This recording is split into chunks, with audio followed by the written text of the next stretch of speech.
Hello,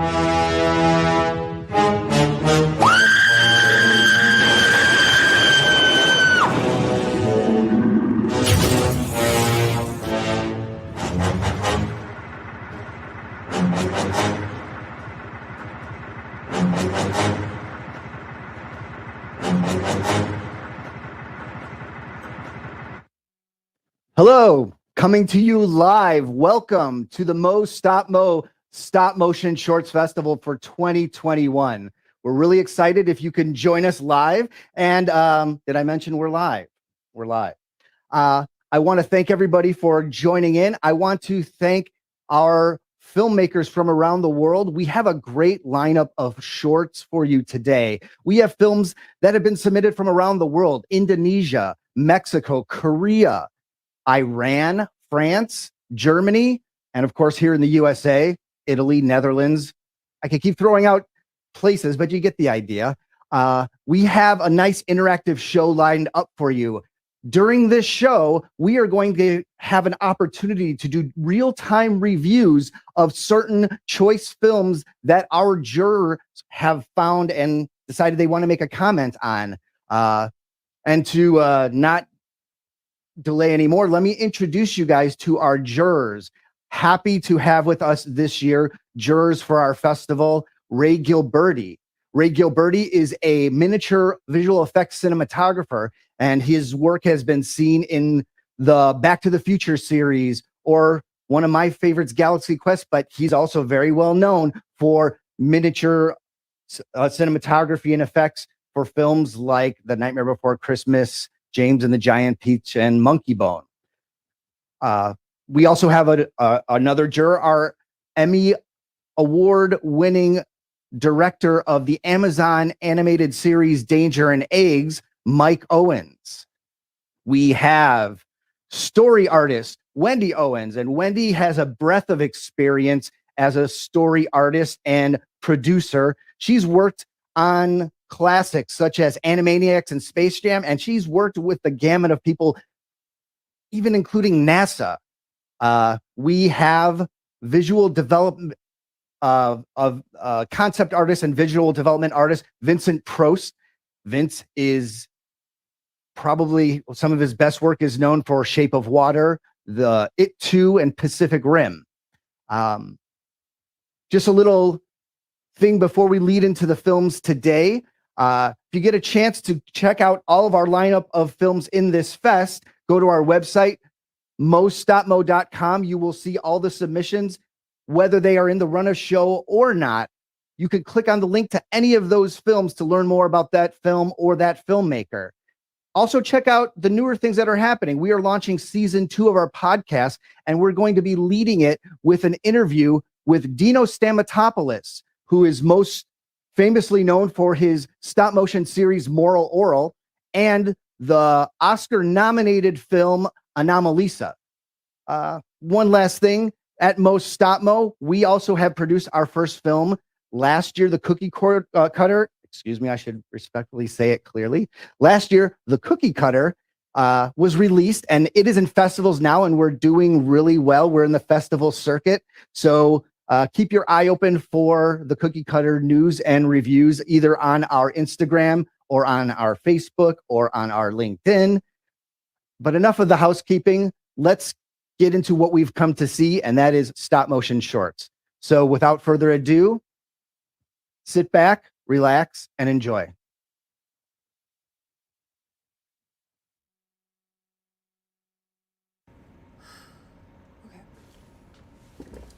All right, Ma, how you feeling? Can you hold up the... Thank you. This is Professor Evil's Mega Robot, scene 27, take 1. Mark? Mark? It means you clap the... Oh, okay. Alright, so the premise of the scene is that Professor Evil just built you. And step forward, get into the center of the street here. So your goal is just to walk towards the camera in the most menacing way possible, alright? Great, thank you. And action. Cut. Cut. You are taking really graceful steps. No, it's very nice. But for this particular character, it might be better if you could do something a little more aggressive, or frightening, something a little, yeah, a nice hard stomp like that. Yeah, perfect. All right, if you could do that while you're walking down this whole stretch, wonderful, thank you. All right, let's try that again. Action. Cut. Mo, that seemed exactly the same as the first time. Hold on a second. I need to go grab the hot glue gun.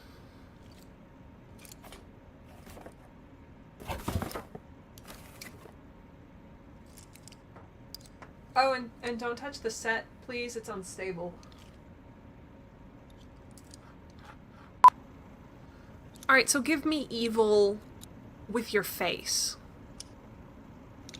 That's good. But maybe a little more, you know. Great, okay. Yeah, if you could do that, but while you're moving forward. No. Do you know what evil means? Hey, stop, Mo. I'm trying to fix the camera settings. Can you stand still for a second?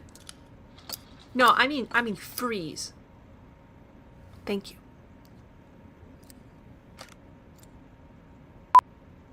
I know it's hard. It's acting, Mo. It's not easy.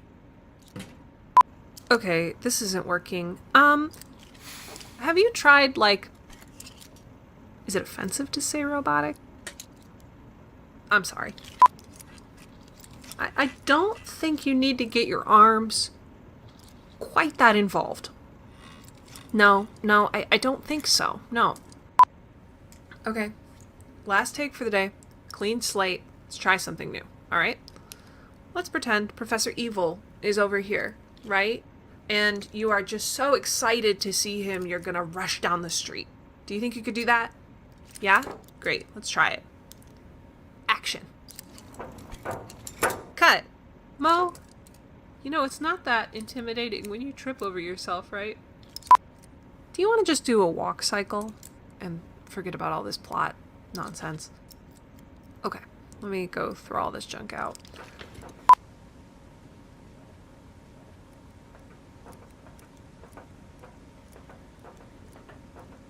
Perfect. That's a wrap. That was so easy. Why didn't we do that earlier?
Ooh, look, he's an artist.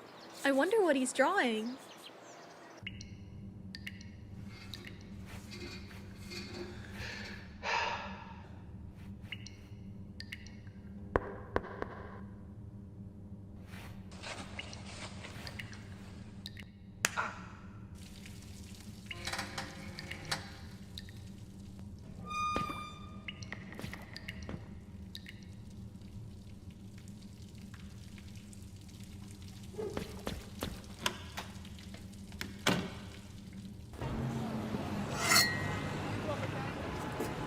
Hi, do you have a minute to talk?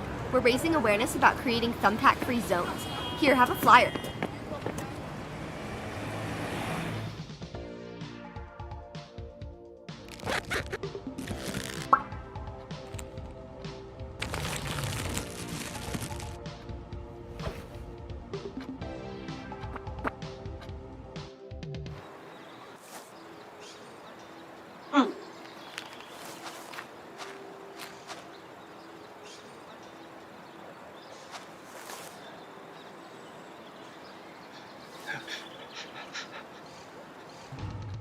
Oh, wow. Thanks, I love it so much. Oh, I'm so glad you like it. Should we do something?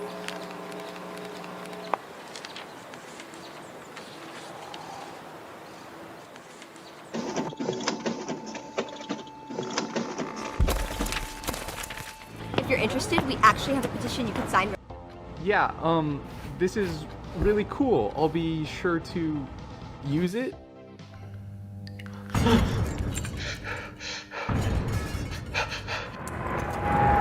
Sign the petition.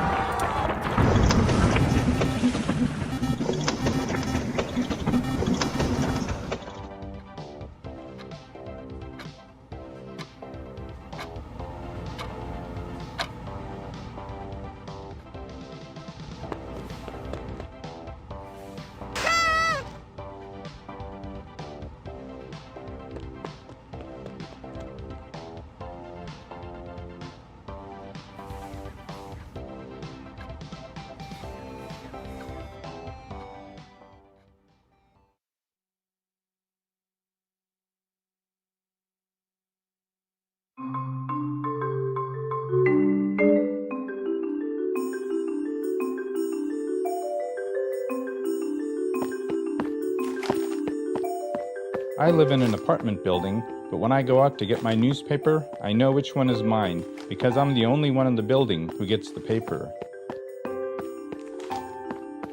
Between the ages of 12 to 18, almost every morning, I'd get up and deliver newspapers. I'd cut the plastic tie on the bundle, fold up the papers, and load them in my bag. My first route was in a small town, and the houses were far apart, so I delivered on my bike. Lots of times I'd have to go back because my throwing arm wasn't the most accurate. But then we moved to a bigger town and the houses were closer together. My route there was a walking route. Pretty much every house on those 8 blocks would get a paper on their front porch, and I was the guy that threw it there. Of course I had to know what I was giving to the people, so I got in the habit of reading the paper every morning. I'd have it read before anyone else in the house had woken up. I know that newspapers are online, and that way you don't have to kill trees, but I need that printed paper in the morning. If I don't get the paper, or if it's late, the whole day seems off kilter. Back when I was a teenager, I liked to get the papers delivered as early as possible. Sometimes I waited outside for the bundle to be dropped off on our corner. I had a hard time finding people to fill in for me, so at one point I even stopped going on family vacations so I could deliver papers every morning. When I went off to college, my brother, 2 of my sisters, and the family dog and cat inherited the paper route. It took a whole team to replace me. Now you need a car to deliver the paper. Not enough people get the print edition to make a walking or biking route work. It used to be that you understood that what you read in the daily paper was different from the gossip you might get from somebody at the grocery store, or the news that a professional hairstyle told you on TV. It takes a certain amount of fairness to make a walking paper route possible. I must be one of the last of the old-time paper boys, kind of like a dinosaur. You might want to interview me about it for the newspaper. Please include the interview in the print edition, and I'll be sure to read it.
trapped under her thumb.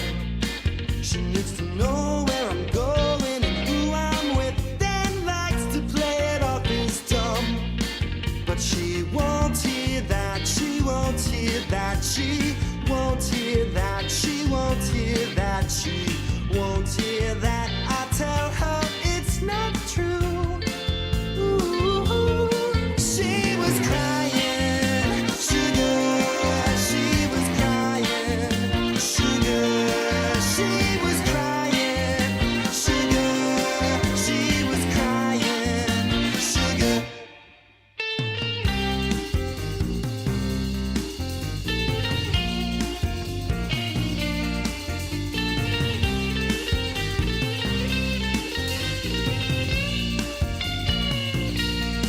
But she won't hear that, she won't hear that, she won't hear that, she won't hear that, she won't hear that. I tell her it's not true. Ooh, she was crying, sugar, she was crying, sugar, she was crying, sugar, she was crying, sugar. Yeah, she was crying, sugar, sugar,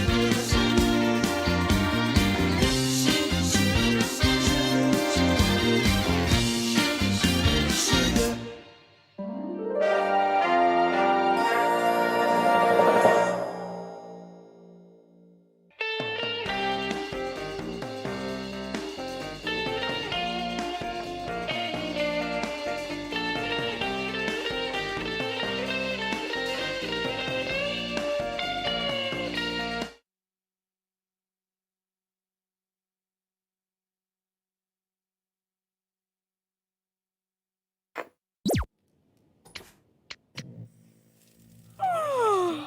Arrived at the Doggy Beauty is back. You will earn awards and prizes. Did I mention your dog has to be beautiful too? Well, come and join us showing off your dog. Oh, honey, you're too skinny. We gotta plump you up. Thor, eat your food. Eat more. Keep going. Eat your dinner. Eat your food. Thor.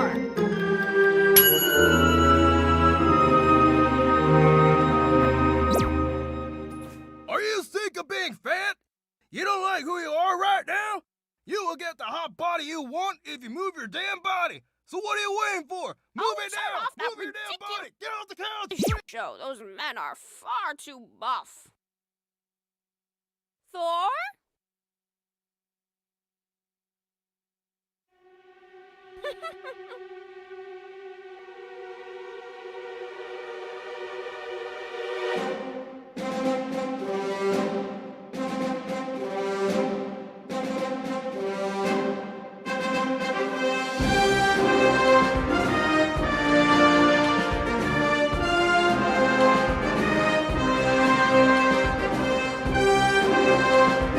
Eat your dinner.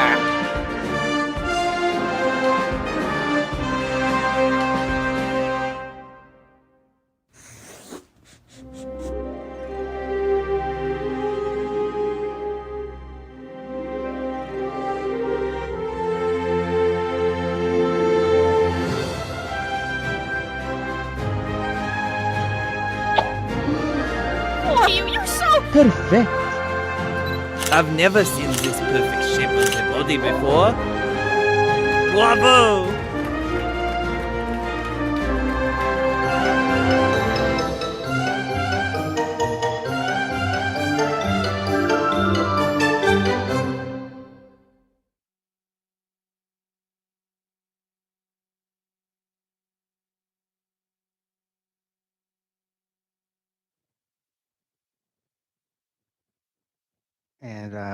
And we're back, or I'm back at least.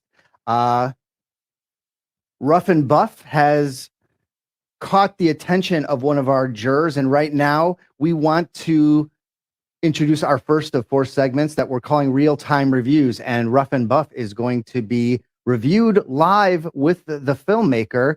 Our first juror is Ray Gilberti. And our first film is the one we just saw, which is called Rough and Buff, and it is by Miha. And I think we have everybody on the line. So if let's see if we can pull everyone up. There's Ray and there's me. Hi, guys. Hello. Hi, David. Hi, me. Hi, Ray. Hi, David. Hi. Thank you guys so much for being a part of the fest. We love the short. I have a couple things to ask, but I'm going to default to our acclaimed and renowned juror here, Ray Gilberti. And I love to embarrass you in front of the crowd, Ray. I'm totally embarrassed. Okay, thanks, David. We'll see you later. Sure. Okay. Me, I just want to let you know I really enjoyed the film, and I thought it was a great film. It was really funny in parts. I just absolutely loved it. I've got a couple of notes here, though, that, but I want to go over with you a little bit. It was really interesting that the actual material that you used, it looked like a fiberfill for Thor. What type of armature? It was just wire armature. On top of a wire armature, it's just needle felting. Really interesting. Yeah, I haven't seen that before. It's really great. And I really thought the lip sync was really excellent. Did a really good job with Grandma. And the dog was funny. It was great. That's great.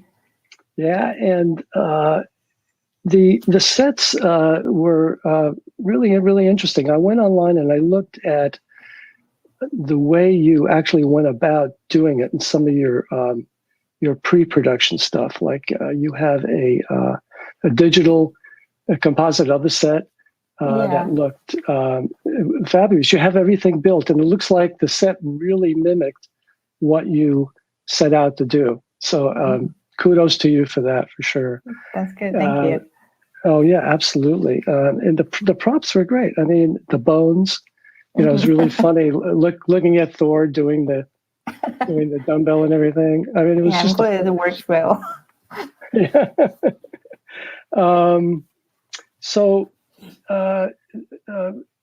Everything was really neat. I liked the controller. I liked all that stuff, and the audio effects were great. The size from Grandma, I think it was from Grandma, and especially the detail of the lip sync again.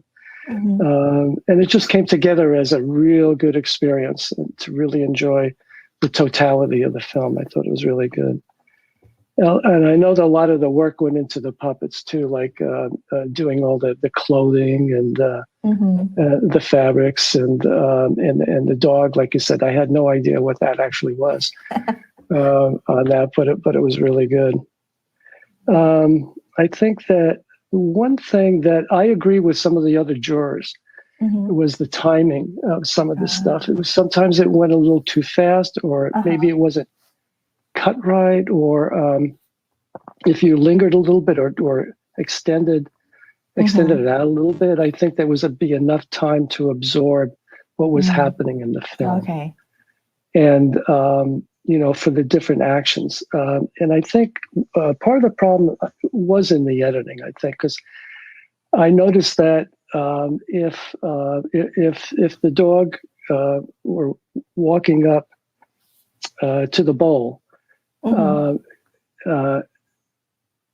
was he was walking towards the bowl and he was going to eat. There was a time where he was eating, and then we saw the dog in the next shot behind the bowl.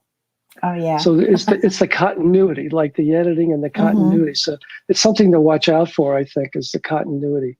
It just breaks it up a little bit. And I think that was part of the timing too, that made it that way. But the camera angles were excellent. I thought it was really nice taking the camera, bringing it down. There are a lot of people that just don't do that. And they just have one shot, or they change the camera. This time you brought the camera down to the level of the dog.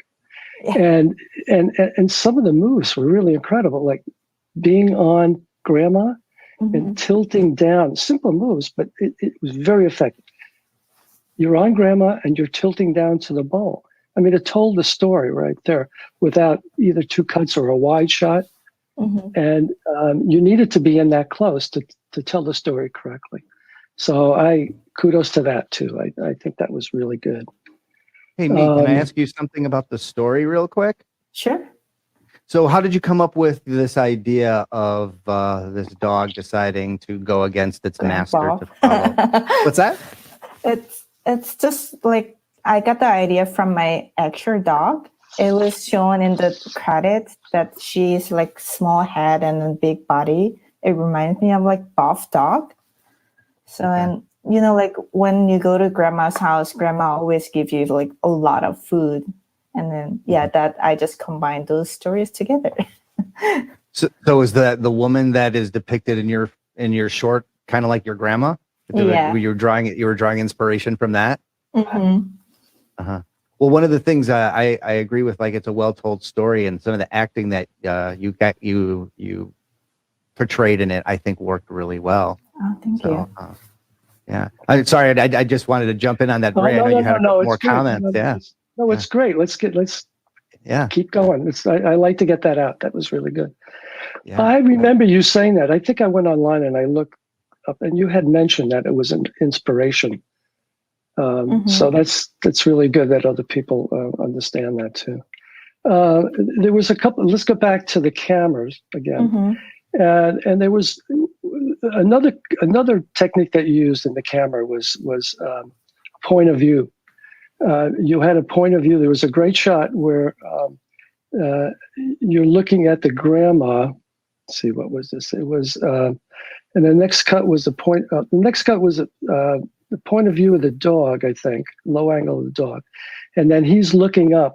The dog is looking up at grandma, so it's a low shot looking up at grandma, and then the other point of view of grandma looking down at the dog.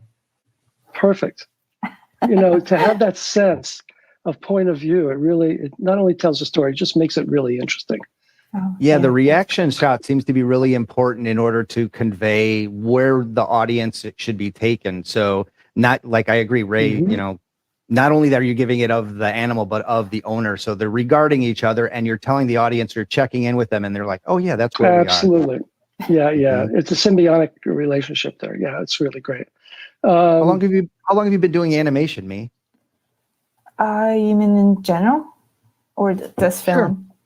Sure. Well, in general, let's start with that. In general, I think it's been 4 years, 3 years. Okay. Yeah. And this is a student film that this is a student film. I just graduated this May, and I finished on May. Oh, congratulations. Thank you. Yeah. Ray, you had a couple more comments I'm interested in hearing. Yeah. Oh, sure. You sure? No, I'm just joking. No, I'm just joking. That's great. No, it's really great to get that out. There was a shot. Let's see, another shot that with the bowl and the food, and Thor walks up to the bowl. We see the bowl at first, and we see his legs, and he comes walking up. And again, we're at that level, and I just really like those really low shots. So getting off of that, now I'm going to critique the actual lighting. I had a little bit of problem with all the shadows that you had in the film. They were a little harsh, and I think, and they were a little, it takes you away from the overall look of the scene. Yeah. And I think it was, some of the stuff was just a little overexposed. The way you get around some of that is maybe to use a directional light. Like you think about where the source is coming from, and separate the background from the foreground or from the character. So you're not having one light shining directly on the character and having this big shadow on the wall. Yeah. You know, and sometimes there were double shadows where it looks like there were shadows from a different source, different light. Like if you can think of it like in the room, it looked bright enough where it could have been from a daylight, coming in through a window or a glass door. Like think about that as one source, and that would only give out one shadow. You can do that by putting, some lights on the wall, and you don't have to have it like you could break it up a little bit and have some shadowing going on in the background, and then have a special light just on the character, for instance, Okay. with the same color temperature. Being in the sense a little bit more blue because it's an outdoor scene. It doesn't have to be that. It could be indoor scene too, but then the lights would be a little warmer, right? But you can do the same thing. The same technique is by just try to get rid of some of the shadows. And sometimes you can separate the character from the background and aim the light in a slightly different direction, so as not to shine that light directly on the wall or the background, right?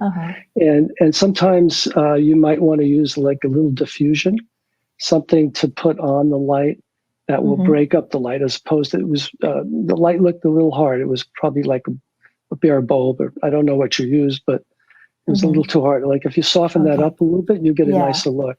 And I think it will make the overall film really visually pleasurable to see. How long did it take you to make this film, Me? It's been a year and a half. Okay. Yeah. And like in having lighting, did you have one stage, or did you just shoot this on multiple stages? How did you have to go about your lighting and everything? I shoot it in my garage, and I borrowed all the lighting from school. So like I have like 2 lightings and try to match up with the mood. But my puppets are like all white, so like it's really hard to like controlling the light stuff. Right. The bounce coming off, especially a white dog, is probably to make it not glowing white. Yeah. Because there's still a lot of nice definition and focus in all the shots too, and it's well staged. Yeah. It's well staged. It's it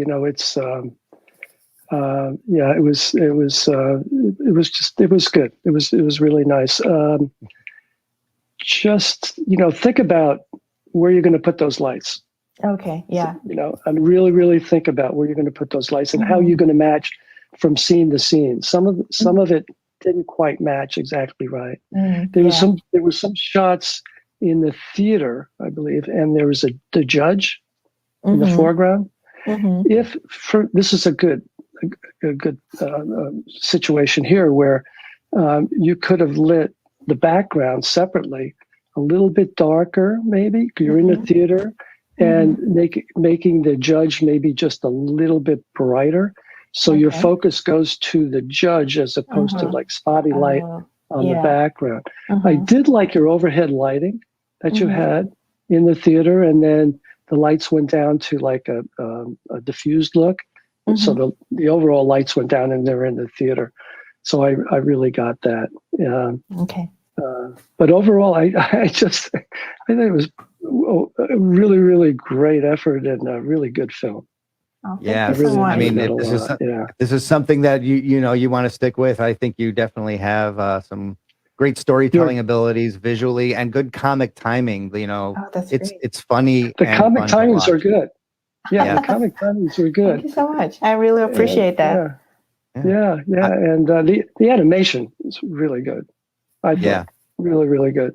Did you shoot on like 2s or 3s or? It's all on 2s. On 2s, that's what I thought. Yeah. Okay. Great. Yeah, it looked great. Yeah. Me, do you have any last words about your film? It's like seems like a personal project, or like where you're going to go forward with the film? Yeah, I'm just making another just really short by myself right now. And the film is just my first film, so like everything is kind of clumsy way, but I'm really glad it's picked it up. Well, thank you for submitting. It's great. Happy to have it part of the fest. Yeah. Thank you so much. Cool. Really good. Thank you, Me. Thank you very much, Ray, and film. thank you, Me. Sure. Thank you. Okay. Thanks, Ray. Before we go into our next block of shorts, I wanted to do a little lead-in for this next film that is coming up. This is by filmmaker Nia Zani. Now, Nia is one of the founders, members of Mo Stop Mo, and She is no longer with us in the States, and we miss her tremendously, but that hasn't stopped her from her drive as being a visual storyteller and an artist. And she's dynamic. She's got a lot of stuff out there. If you get a chance to link up to her film and all the films in the festival, definitely check it out. Nia, if you're watching, love you, miss you. In the meantime, enjoy this film by Nia Zani called Warmth.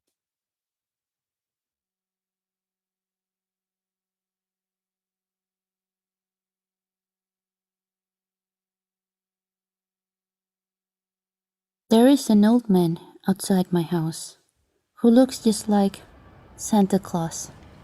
I walk past him every day as I throw my gaze away.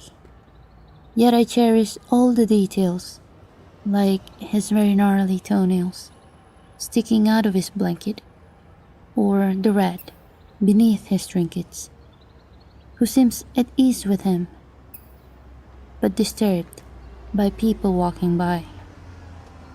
What happened to the sweet pilgrim who goes unnoticed by passers-by? Do you want to be seen, or do you find the gazes too mean? All these questions piling up while I build my courage up. I started with a hi and a good day, sir. As the days gone by, our greetings, they recur. And then one day, you were gone. Days and days passed by. You were nowhere to be found. Was there no goodbye? Thoughts raced through my mind. You were old, not frail. Have you left everything behind? Towards a better place you set sail. There must be a time when you were happy and loved.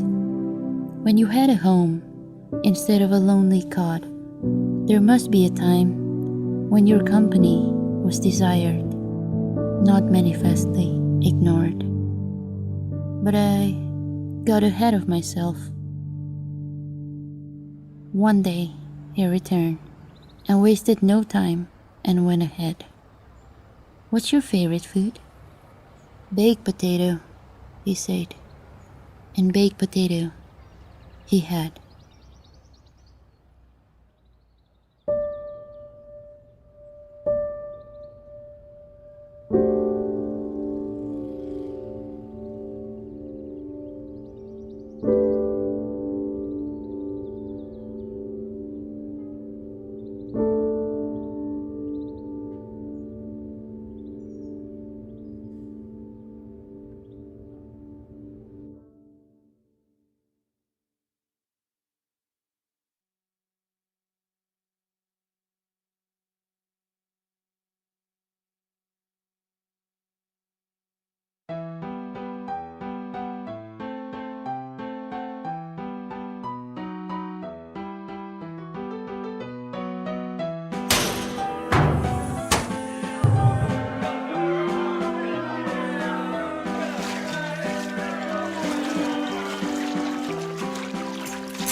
Today, we're going to learn about the wonders of Cricket's Refer a Friend program. But who can be a friend? Let me tell you. A ninja spy who cannot fly, the IT guy who loves pad thai, taxi driver, deep sea diver, they can be a friend. Weird co-worker from New Yorker, a frat brother, toga lover, a nice mobster but no lobster, they can be a friend. Who can be your friend? Anyone can be your friend. You can be a friend. Anyone can be your friend. A sports all-star in a race car, a punk rocker and sleepwalker, cute guy on bus, not his dog us, they can be a friend. Your barista who's named Trista, a magician with precision, guy with chainsaw makes you say, ah, they can be a friend. Who can be your friend? Anyone can be your friend. You can be your friend. Anyone can be your friend. Anyone. It's so simple, right? And just remember, anyone can be a friend.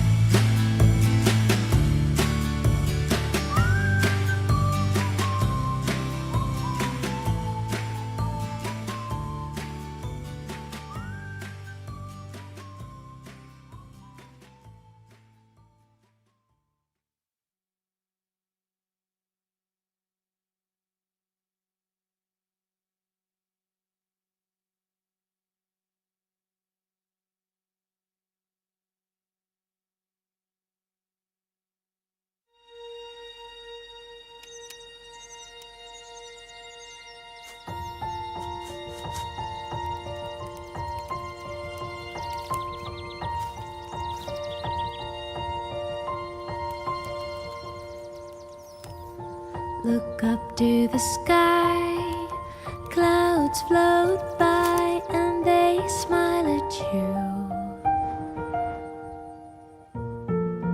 Now I'm here, you can close your eyes, I'll be waiting for you. I'll keep you from the pouring rain, I'll hold you tight, come what may. Just lay down your head on my shoulder, the stars shine for you.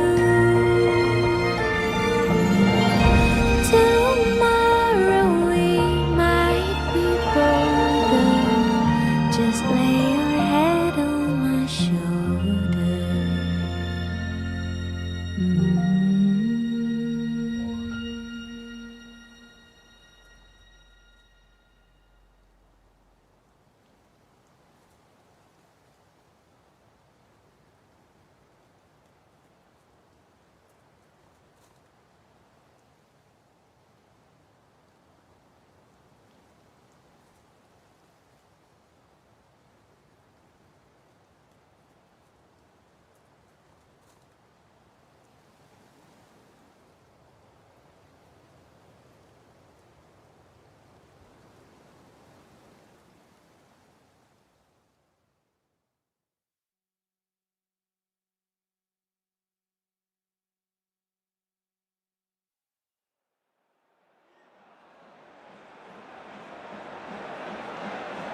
Welcome to the match we've all been waiting for.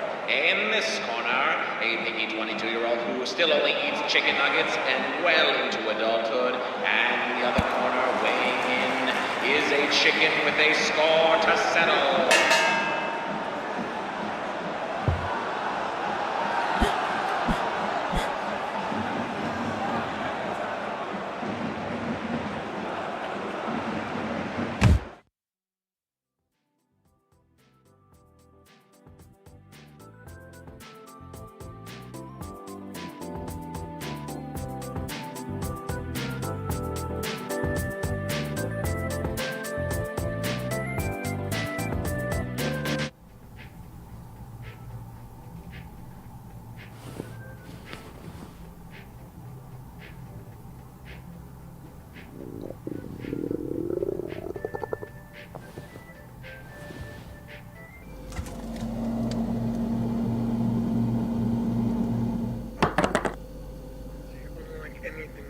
ever seen, with the sides so delicately prepared, with an absolutely fine vintage on the side. You are what you eat, so come on down to Pizza Shack for the all-new extra cheesy medium 5 for $5 deal. And if you tune in now, you'll get another 5 for $5 extra cheese on the side with cheese.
Welcome back. Thank you guys for joining us again. We are going to jump into our next part of our festival. After the intermission, things are going to get more PG-13. We kind of went through the PG block, so just keep aware. But right now, we're going to go into our real-time review. And our real-time review juror is going to be Emmy award-winning animation director Mike Owens of Danger and Eggs, an Amazon original series. And the short that we will be reviewing right now is Chicken by Sydney Mills. So let's see if we could get everyone up on screen here. There's Mike. Hi. Hi, Mike. Hi, Hello. Sydney. Hi, nice to meet y'all. You as well. Yeah. Thanks for joining. Love the short. And outside of a couple comments that I'm going to interrupt Mike with, which Mike and I know each other well, so he's used to that. I'm going to let Mike, I'm going to kind of let you take it away. All right. Hi, Sydney. I liked your film a lot from like first frame. Thank you. So that chicken design is so good. I have a thing. There's a giant chicken in my show, so I like chicken humor. But I I want to hear more about you because I went through your website. I started looking at all the other stuff you've been doing. Super great, super design sense. But my favorite thing about your work is your awkward comic timing. Like there's a whole like animation is often so fast and zippy for their humor, and I love awkward timing. Just holding it a little extra longer, and so there's like I don't know, there's like a funny David Lynch absurdity to your work that I really enjoy. So I don't know, we're making these films working in your garage. It says on your bio. So tell me a little bit about that experience because the working alone can be frustrating, but you seem to be making it work to your advantage with the simplicity of design and storytelling and personal stories. So tell me a little bit about that. This is also ironic because I actually recently just started my career in animation timing in the 2D world. So hope that timing pays off. But yeah, I mean, working alone, half of it was not by choice. I mean, with COVID, Sure. I just graduated college. I mean, this whole year was so bizarre that I kind of had no choice but to do this film remotely in my garage. I had to build my whole own studio, my whole own animation stand for this. So awesome. Really just like the limitations of the world at the time, just using trash Sure. and ordering things from Amazon to try to make it work. When the idea of limitations, how did that affect you creatively? Because the one thing I do like is like I love all the little packages in Chicken. Like there's a lot to like about the film, but like the attention to like all the little design of them, like every frame. The clock. Like, yeah, there's like the Velvet Underground pair picture, like all those little details are simple, obviously choices. So can you talk about how limitations inform your work? Yeah, I think because I work alone too, just I have to have my own hand in every aspect. It's not somebody else making the clock or the poster. So it's just things that I like that I'm putting in the film. Like I have one of those clocks. I like the Velvet Underground. So every time I'm thinking like, oh, I want a poster for the background, I just, what do I like? And I do it. Yeah. It's like the personal stuff is there. Just the story of, habits of eating chicken tenders or whatever as a thing is such a funny concept in general. And I didn't read the description. I never read descriptions before I watch film because I always like to get first impression. And I mean, it starts with the voiceover talking about that. And so it wasn't like a big connection to it, but I didn't care because it was so absurdly entertaining to be in that chicken world. Loved like the void of the boxing ring. There's just so much stuff that was entertaining. Like even if I didn't fully get the chicken stuff, like the chicken tender thing, didn't care because it was so much fun to be in. But now that I know that, it made it like the second and third watch better, which is always a good thing for me. I can watch that awkward reaction take between the boy and the chicken forever. So I appreciate how long you took to let that awkwardness play out, because it could have came and went really quickly. And to just let it be a little bit painful made it extra funny for me. I'm an awkward person, so it came naturally. Beautiful. I love it. So you're probably accustomed to like having that pause exist. It sounds like you're drawing upon some real life experiences with like letting that rest, that moment of rest. It's not only good for the comic timing, but for the audience. It's just like give them a chance to like absorb it. With everything moving so fast, it's nice to see that pacing. I totally agree. Thank you. Thank you.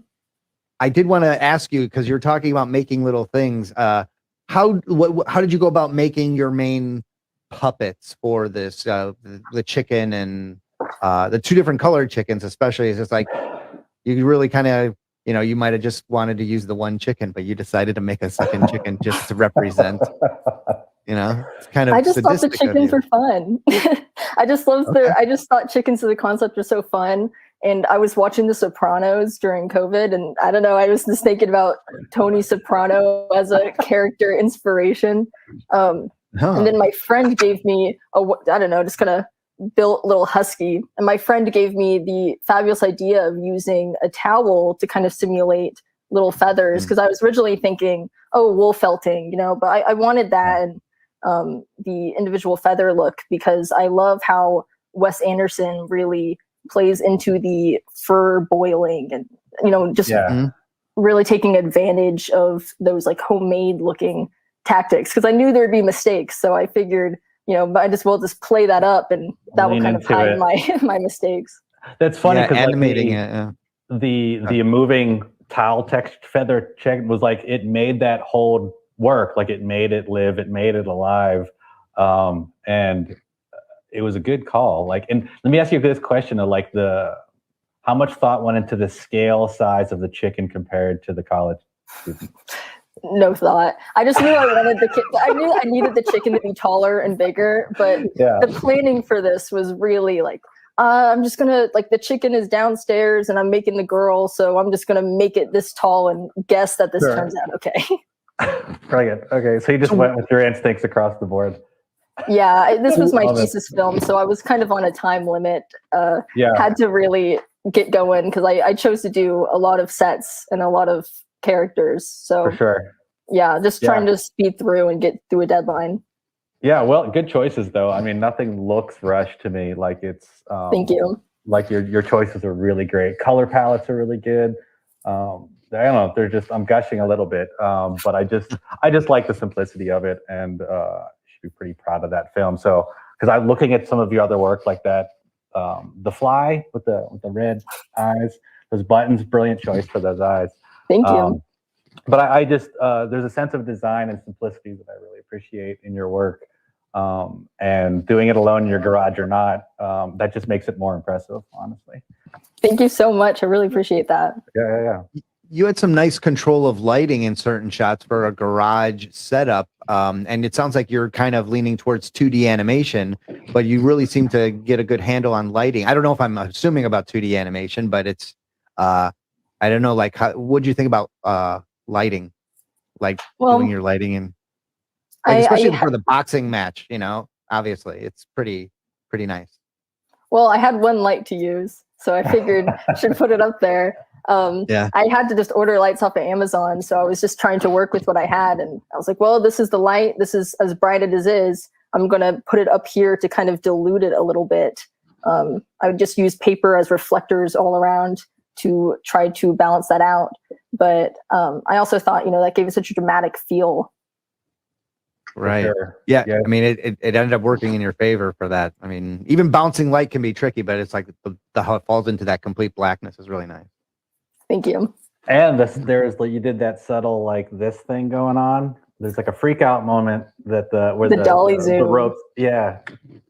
Thank you. Did you do that Thank on you. camera? Was that done in frame by frame, or you just did that in post?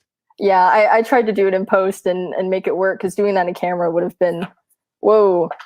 But I'm glad you thought maybe I did. Yeah, it was pretty seamless compositing. So I would. But now you've admitted to being a fraud, so thank you. Thank you. No, I'm just. No, it was, hey, I mean, you really, fell for it. I did. You got me. So what's next for you? Well, currently I'm working in 2D, but my love for 3D has never wavered, and I really want to make another stop motion short in probably the next year or two. Yeah. So you kept your setup in the garage, you're just going to keep rolling with it? Mm-hmm. Yeah, I recently moved to LA, but I'm home for holidays, and I am trying to figure out a way that I built this stop motion stand. I'm like, maybe I can drive it across the country and try to set up my new spot, you know? Awesome. Yeah. Well, yeah, thanks, Sydney, for joining us, and thanks for submitting your short. It's awesome, and we're excited to be part of this year's fest. Well, thanks for Thank you. Thank you guys so much. Yeah, great. Thanks for entertaining me with your buff giant chicken. Yeah. Thank you. Thank you. All right. Thanks, Sydney. Mike, I'm going to keep you on the line because you were working on a project just this past year, kind of a COVID project, I guess. It started off that way. It started in 2020, and you were working with Danny Weinkauf, who is more famously known as one of the band members of They Might Be Giants, but he is also a musician for children's music. I think we have Danny on here. Maybe we could get him to join in, because I want to talk about the next short we're going to see before the intermission, which is called Words. So is Danny on the line here? Let's see. Maybe, maybe not. Well, Mike, you were one of the animation directors of this music video. Tell me a little bit about this process, especially working during COVID. A lot of people are just working from their homes, and just speak more to that. Like how it came into your lap and everything. Yeah. Yeah, it was. So my friend Eric Keidler of EG Design. So Eric and Gretchen have a small studio here in Minneapolis, and we've been trying to find a reason to work together. He's one of the few character animators. There's a few characters in town, but he's independent character animator in town. And you're in town, by the way, is St. Paul, Minnesota. St. Paul, Minnesota. Yeah. So I'm in the parasitic twin of Minneapolis. Is it the parasite or the one being fed off of? I guess it's not important. I'll leave that up to you. Come visit and decide for yourself. So he had this project, this music video project, and it was a potential opportunity to work together. And there was something about the content of the film and the song that was about people coming together, and during COVID, finding projects for people to animate on, to sort of keep their brains active, and just have something to do creatively. So I proposed to Eric, because it was going to be him and I doing it, and I proposed to Eric and Danny that they're animators, independent animators all over the place, from Mexico, Latin America, Amsterdam, India, all these people that we've met in our careers along the way, that if we reached out to them, to everyone take a scene so it becomes a true collaborative, and almost sort of test this remote working challenge of creating something that feels unified together. And then it also to carry the theme of the song further, everyone had the option for their payment for the film to be donated to a charity of their choice. So it just became sort of like this, while we're all completely separated, can we do something together? And it worked out. It was sort of a long shot to pull that many people together, short notice, not a gigantic budget. But having Danny's music was a big influence for everybody. It was, how can we do stuff together? There you go, 25 animators, 6 countries. We here at Romo got to animate a couple, and that was it. It was bringing people together during an isolated time to make something useful, I don't know, fun. So when there's obstacles in terms of whether it's animation or feedback on notes and where you have to refine things, did you find that COVID and working remotely, I mean, it's kind of a testing of an animation pipeline and workflow. Sure. Did you find, what were you able to harvest some good information from this study? Well, I didn't think about it exactly like that, but no, strangely enough, animation has survived really well through this remote working and sort of COVID thing. And it's sort of proven that you don't have to be in one place to be in this career. And I've worked only remotely for the past couple of years with, all over the place, LA, and with just this project all over the place, different countries. I don't know, there's like, even just kind of as a side, even while you were working on Danger and Eggs, that you pretty much stayed for the most part in St. Paul working on it with a team. Yeah, there. that was an even bigger test, and we even have to do it because there is no COVID. Right. But we had a story team here. We had design and writing in LA. We had animation in South Korea. We had voices all over the country. So being a character animator not based in LA, I've been pretty used to remote working. So it wasn't a big leap for me, but technology has made it very, very possible to be in this business, in this career, in this art form without having to be centralized in one location. And that's encouraging. Cool. Well, it doesn't look like we have Danny on for some reason or another, but he's got a big family, I think. So I think it's still Thanksgiving at his house. Yeah, it's the tryptophan has kicked in, so maybe he's just not going to make it. Okay, well, Mike, thanks for joining us here and being a juror on the festival. Yeah. It's great to have your expert opinion. We're going to jump into words, and then after that, we're going to take a brief intermission. So, without further ado, here is Danny Weinkopf's music video, Words.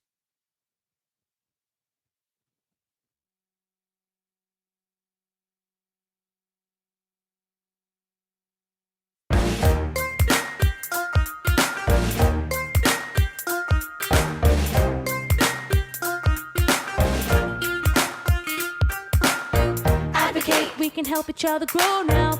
Educate, give them strength with the know-how. Cultivate brotherhood, we can show how. Demonstrate, everyone will be woke now.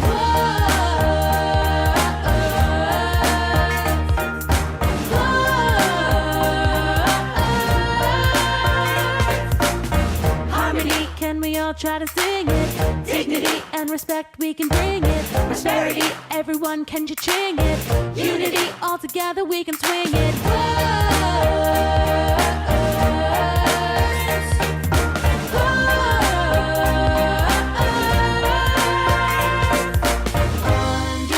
Understanding, grace and kindness, words of comfort, help remind us. Words have power, words have meaning, words of justice, peace and healing. Words unite us one another, words can help us love each other. Words have power, words have meaning, words of justice, peace and healing. Words unite us one another, words can help us love each other.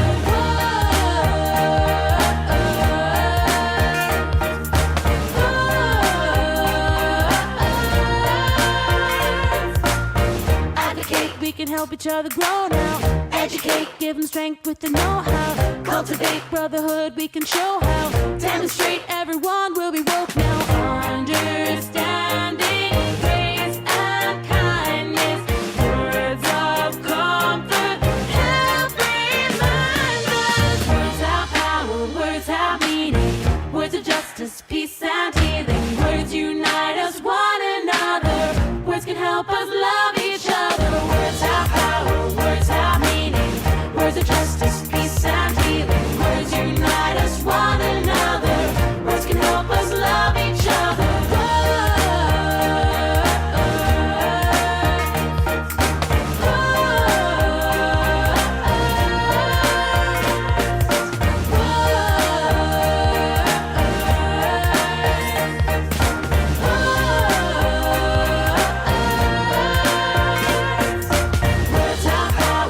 words have meaning, words of justice, peace and healing. Words unite us one another, words can help us love each other. Words have power, words have meaning, words of justice, peace and healing. Words unite us one another, words can help us love each other.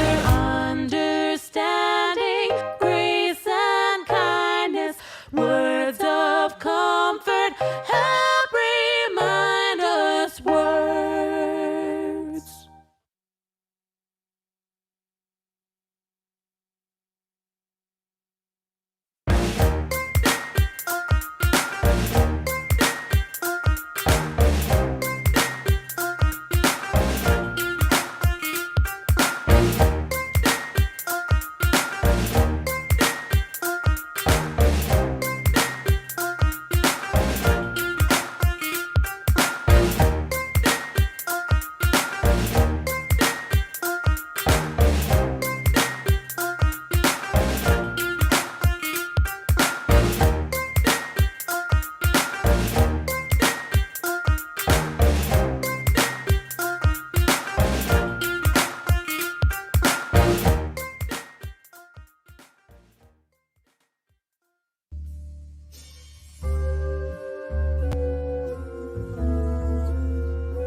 I hope you got some things done during that brief intermission. Without further ado, we're going to go right into Act 2 of our festival. And like I mentioned a little bit earlier, Act 2 is going to be more on the PG-13 side of things. So any of you parents with kids or any of you guys who just have more fragile sensibilities, maybe think about that before jumping into Act 2. There's nothing that bad, actually, but just keep it in mind. So without any further ado, we're going to lead right in with Feast.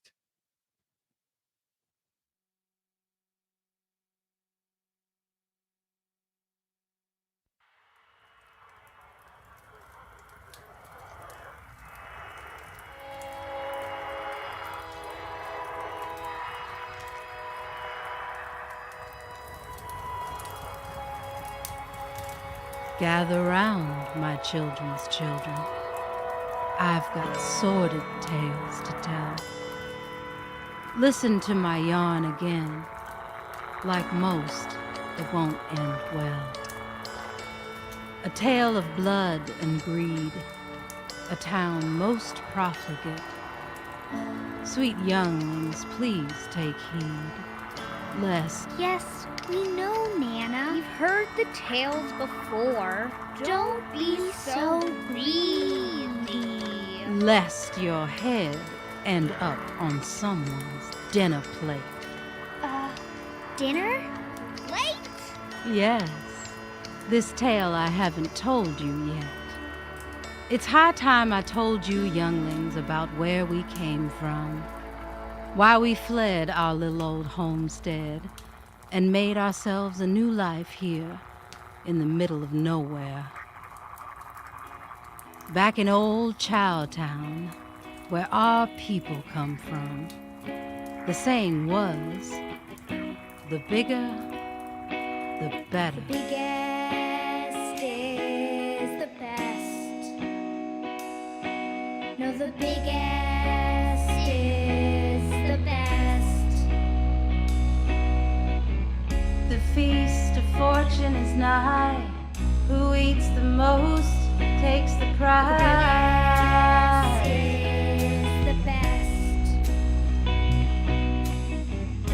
The ruler of Chowtown is the one who can scarf the most down. The biggest is the best. Who eats the most rules the rest, but you gotta pass the test. You know the biggest is the best, because the biggest is the best. Tell me why in Chowtown is the mayor the one who shoves the most food down? Can we settle this by a policy or prophecy or democracy? No way, not a chance, Cassie June. We gotta make dinner to decide the winner. Tell me why in Chowtown is the mayor the one who shoves the most food down? Can we settle this by a policy or prophecy or democracy? Is the best. Because the biggest is the best. The biggest is the best. You know the biggest.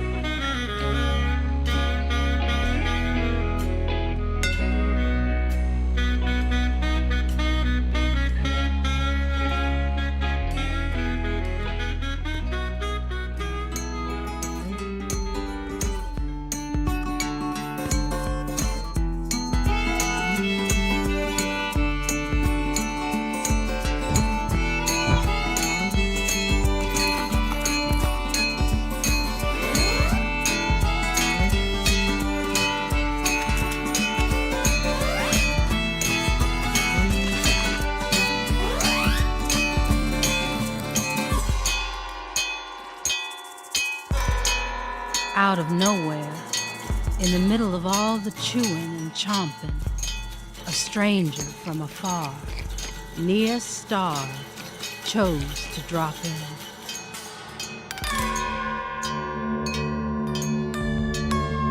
The old soon-to-be ex-mayor Omni read back over the bylaws. One cannot turn a hungry soul away from a feast without due cause.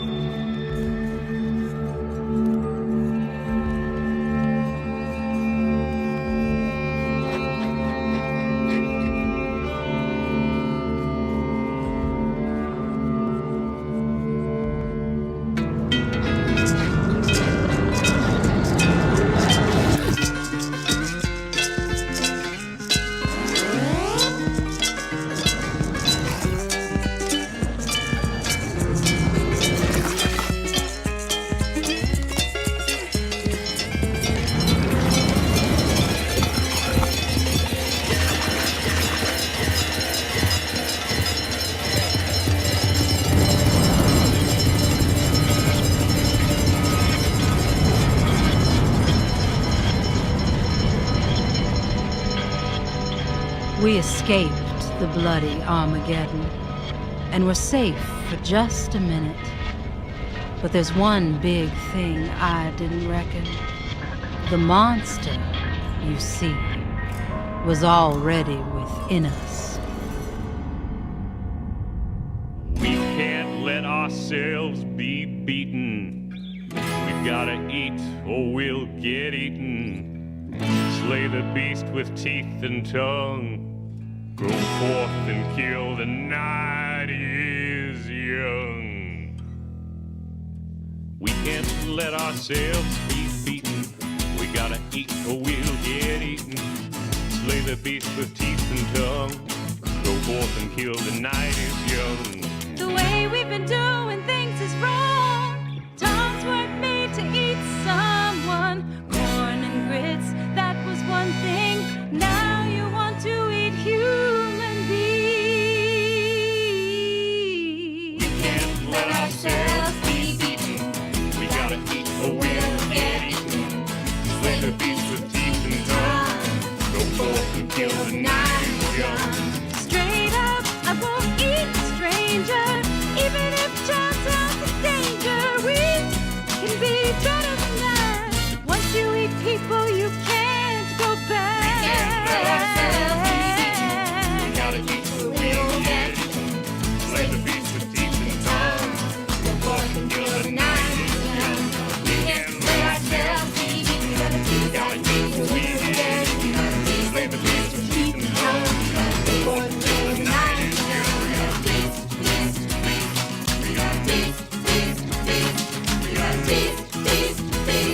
We gotta feast.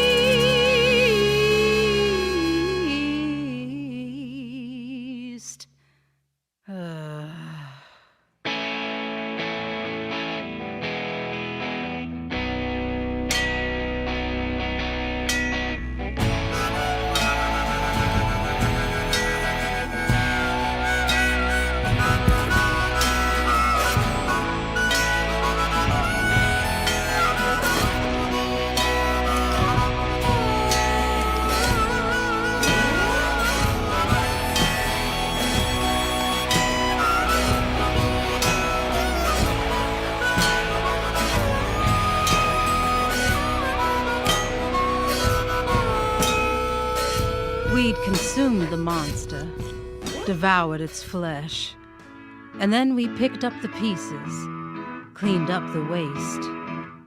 I'd hoped dear old Chowtown could start afresh, but some of us had acquired an unfortunate taste. Although a new dawn and day was coming, as it turned out, we'd learned exactly nothing. Looks like we're in need of a new mayor.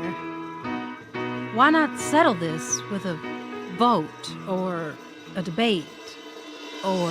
Beast! Beast! Beast!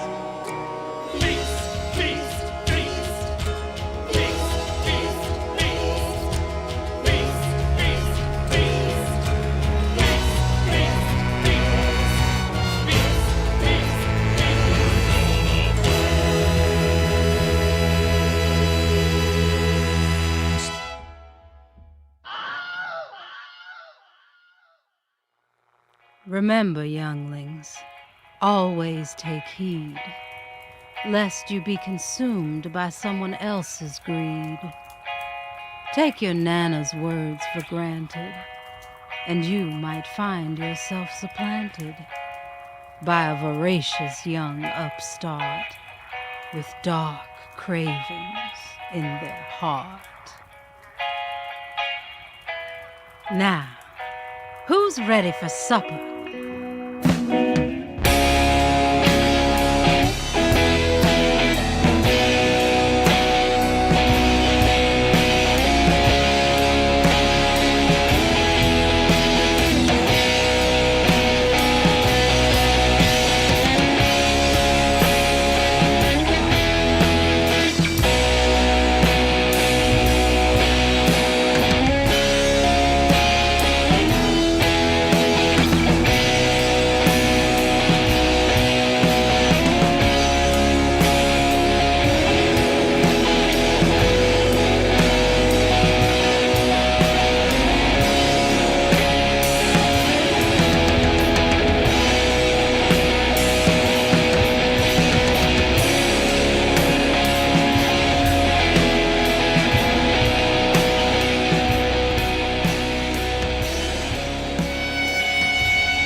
Ew, gross.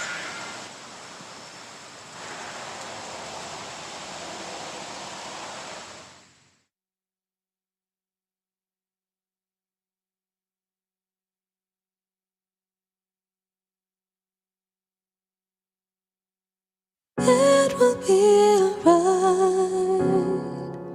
Just wait until these tears dry. Wait until these tears dry. It will be alright. Just wait until these tears dry. Wait until these tears dry. Oh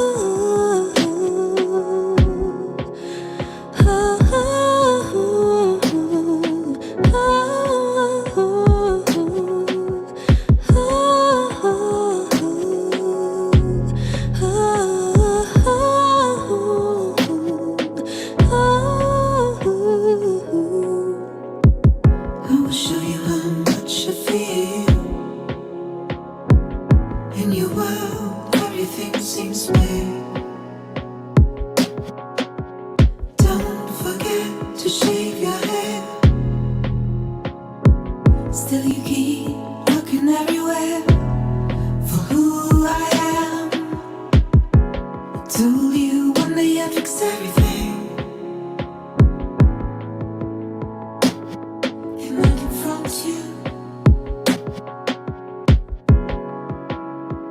Do you feel the tension when I stand right before you?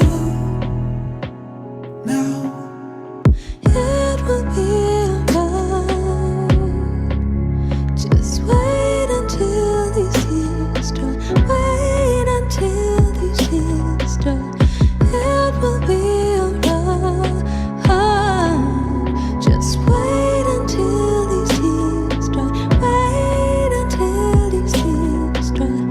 It will be alright. Just wait until these tears start. Wait until these tears start. It will be alright. Just wait until these tears start. Wait until these tears start. I'll let you know how much I cried while I tried to reach your world. All this while things seem so cold. There was so much dark in my light. Remember how I swore I'd fix everything, and I think I did now. Tell me, can you see me now? All my tears I cried for you. It will be alright. Just wait until these tears start. Wait until these tears start. It will be alright. Just wait until these tears start. Wait until these tears start.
Hey, Dana, found anything yet?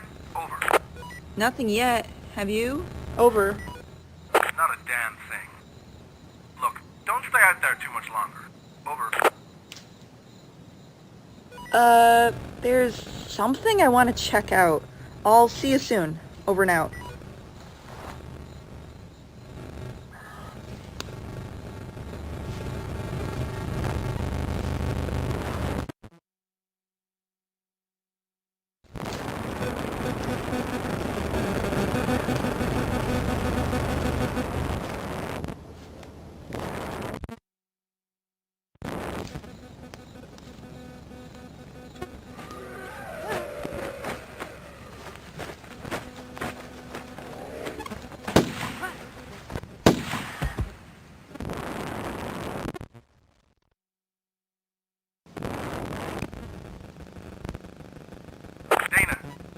Dana, I heard gunshots. Are you okay? Over. Yeah. Oh, great. So, can we go home now? Over. Yeah. Awesome. I'll see you soon. Oh, if you're anywhere near camera 2, can you grab the card for me? Over.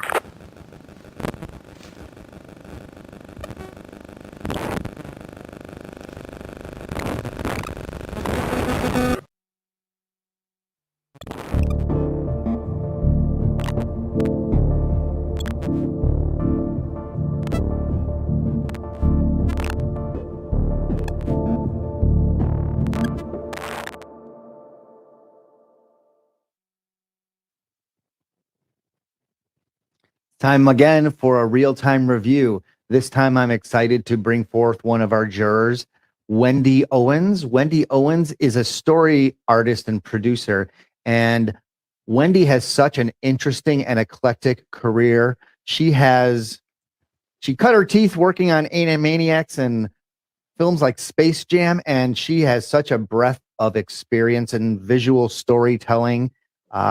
One of the things that she has done is work with NASA, and she's told a lot of stories from a scientific lens. She's worked with documentary and animation across the gamut. Visual story artist Wendie Owens, are you there? I am. Hello. Hey, Wendie. Thanks for joining us. And of course, we are going to be talking about the film that we just saw, Posted No Hunting. Elisa Stern, is that correct? That's it. Hello. Thank you very much for joining us. I got to say, this is a perfect example of visual storytelling, and I really appreciate you being a part of the fest, and kudos on such a great film. Thank you. Thank you for having me. And from here, I'd like to kind of pick Wendie's brain. She chose this film as one that she really wanted to speak about. So, Wendie? Well, okay, speak about that's a little extending my reality a little, because I looked into your work and discovered you are the Dr. Puppet.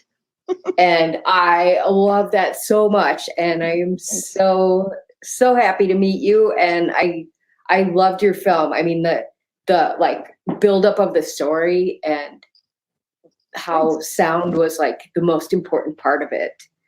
You know, what the audience didn't see made it so creepy. That's because I wouldn't have been able to animate those parts. I'm very thrifty. Well, that was it was just brilliant. Yeah. Yeah, I was actually wondering about that because it was very key animation, kind of like a little bit earlier in the festival, there was Stop Mo, and it's just like good audio, story driven, and the whole time it's like, I'm not thinking about what is or what isn't from an audience perspective. It's just well told. Thank you. Well, it might show you might have picked up on something that, so my creative partner, Scott, who co-wrote the story with me, we were working on a longer stop motion film, like a very intense one.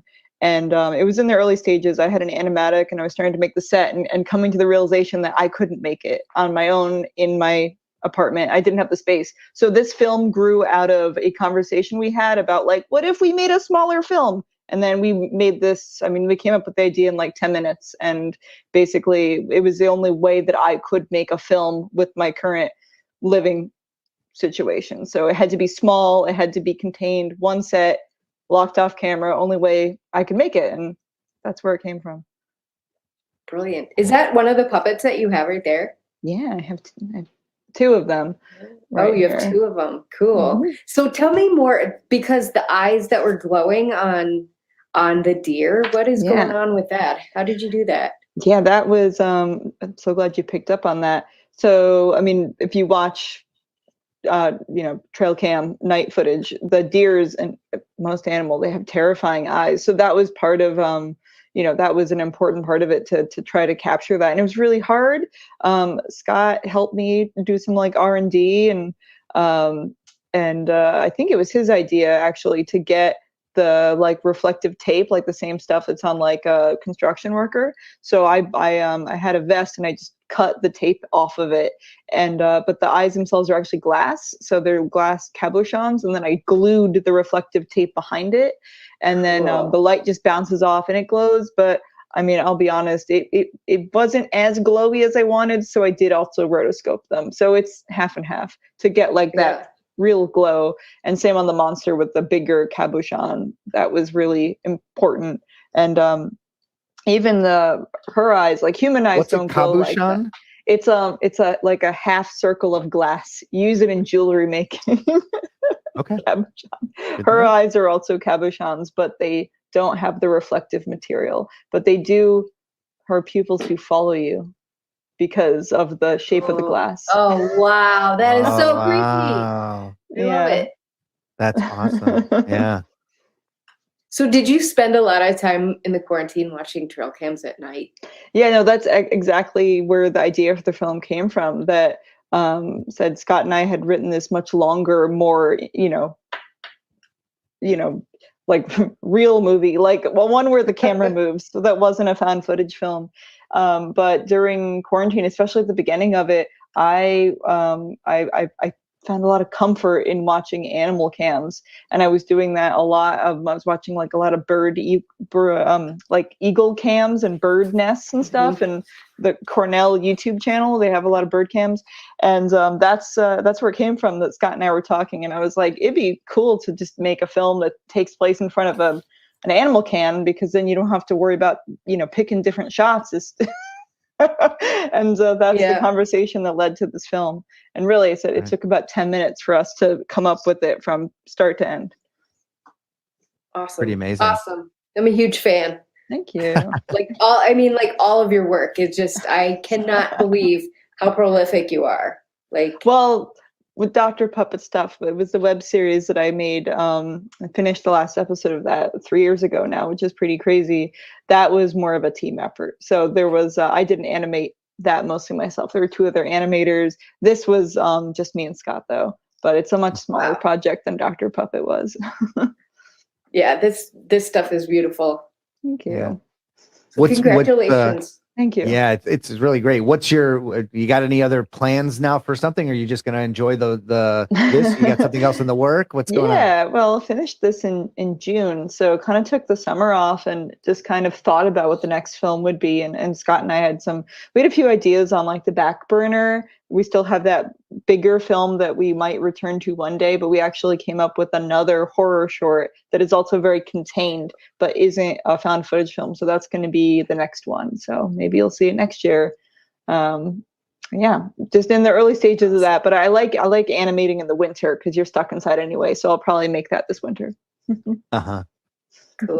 I can't wait. It seems like you lean towards horror, suspense, and lately. The like. Lately, that's why is that? Yeah. Dr. Puppet was not it was not horror or suspense. It was very adorable. And previously I worked in preschool television, but so I've always all my work has always been kind of adorable, but lately, like during the pandemic, I got into horror. I felt like a lot of people have told me the same thing. They just found comfort in watching horrible things play out in a fictional world that isn't ours. So I definitely also watch a lot of horror, and I think I just wanted to also just like pull away from my Dr. Puppet past and try to do some scarier stuff. So much to the chagrin of a lot of the Dr. Puppet audience, but here I am. Yeah. It's fun. I like it. I like making stuff that doesn't get programmed into the kids block. Yeah, it's beautiful. Thank you. Thank you so much. Some great stuff. Well, thanks a lot for joining us, Alyssa. And it's just, is it Alyssa or Elisa? I'm sorry. Elisa. It's okay. Elisa. Everyone Thank gets you it very wrong. much for joining us and contributing such a great work. I'm excited to see where it goes. I've seen a lot of good things about it online. So continued luck to you. Thanks so much. Yeah, thank you. Bye. And Wendy, thank you so much for your perspective on that. So appreciate you. We're about to enter into our final block of films. So without any further delay, we're going to go right into bedtime stories.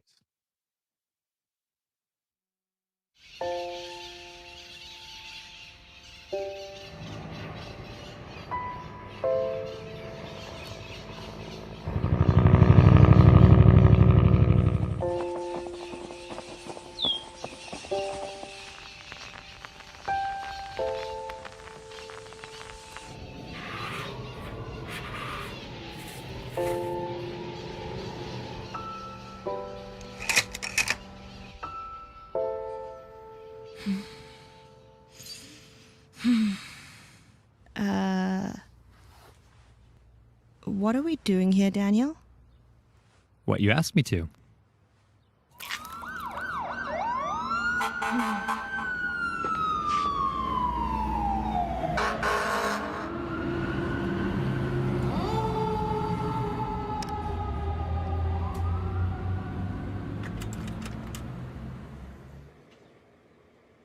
Aww, the summer Simon and... Sarah. Mm-hmm. We're here on vacation.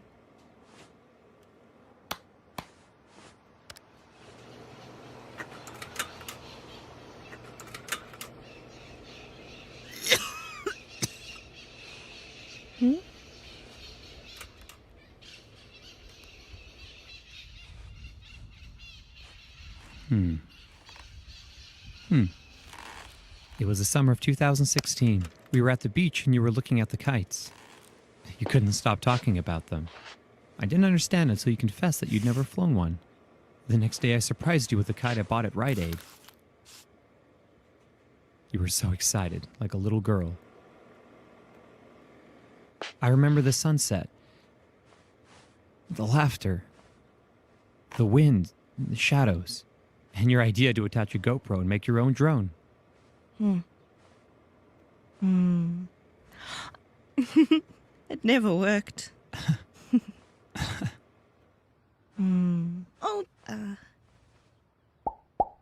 Daniel, do I like red? For what? What do I like it for?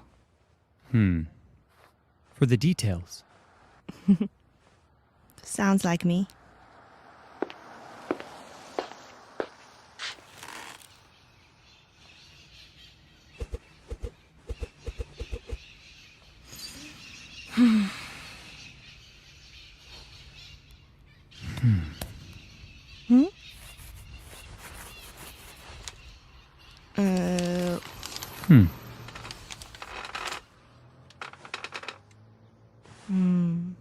What are all these names?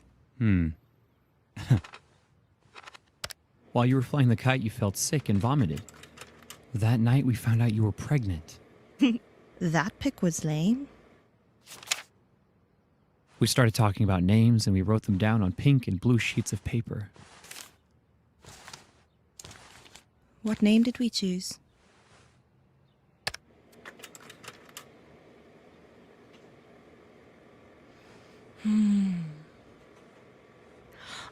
Alice! Yep. Daniel, Mm-hmm.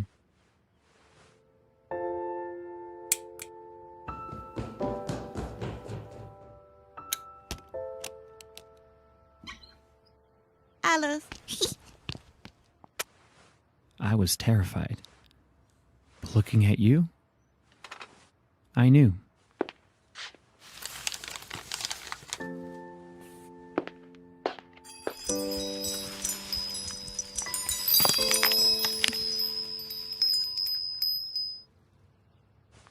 Okay, I'm gonna go make some tea.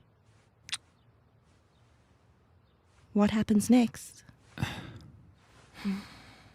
Oh, just a small cup for me, thanks. Me too. What happens next, Alice? You're my mom. The best mom in the world. Did I make you happy? You made us very, very happy.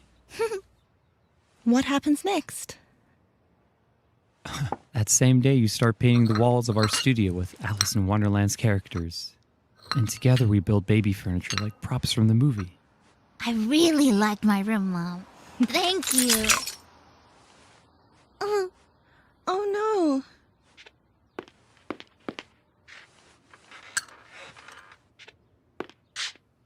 Daniel, when do I start forgetting things? That's another story, Hannah. Another time.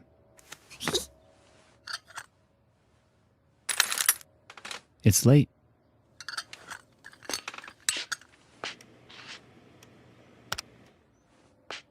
It's time to sleep. Tomorrow? Tomorrow.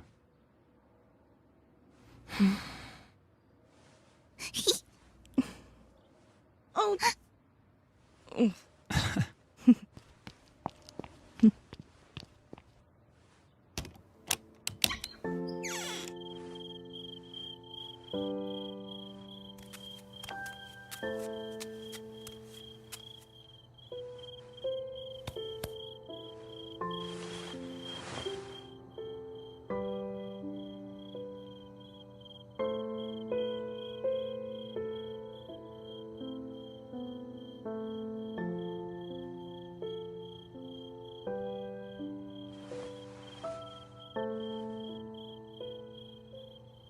Thank you, dear. That was a wonderful bedtime story. My favorite.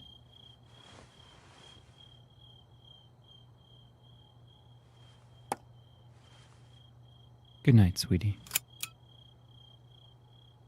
Daniel, would you tell me a bedtime story?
I sought after a type of spiritual cleanse and left poisoned. I shook hands and made amends. No one listened.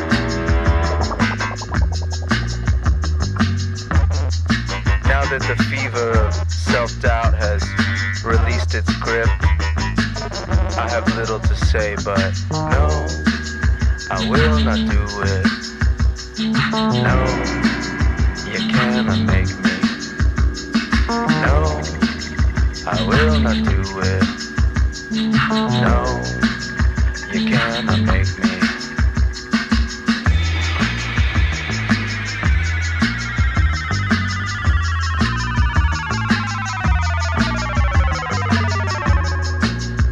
I spent months staring at the ceiling. I took every thought captive, hypothesized every outcome, every conversation.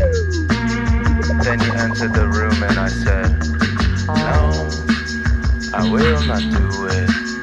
No, you cannot make me. No, I will not do it. No, you cannot make me. No, I will not do it. No, you cannot make me. No, I will not do it. No, you cannot make me. No, I will not do it. No, you cannot make me. No, I will not do it. No, you cannot make me. No, I will not do it. No, you cannot make me. No.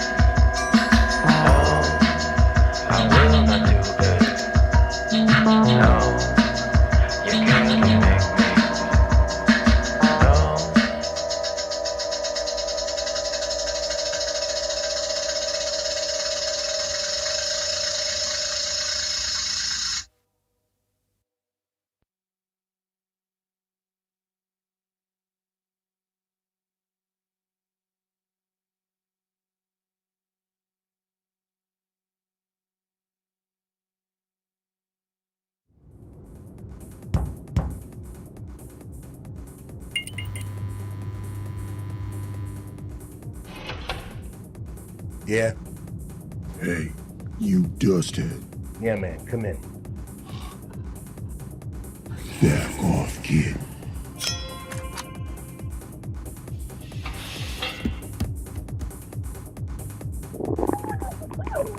Hey, I'm in a hurry. Let's make this quick, yeah? Sure thing, friend. Take a look at what I got in stock.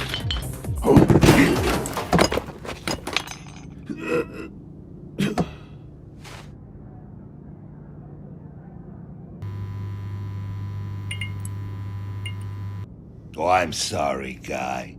Starting to lose track of the faceless grunts being sent to me. Oh, I'm Bo. I have this injury from my time on a federal squad. How much would 30,000 quills get me? 30,000 quills, quite a lot. I've got hallmarks, dusties, scatter, muscle, fat cats. I even got this little man.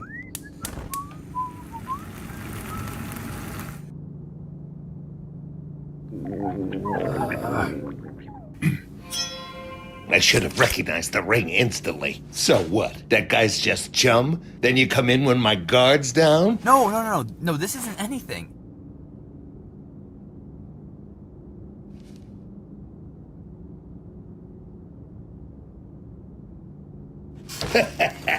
Damn, I'm sorry. That guy must have had me extra paranoid. So you said you spend time on a federal squad?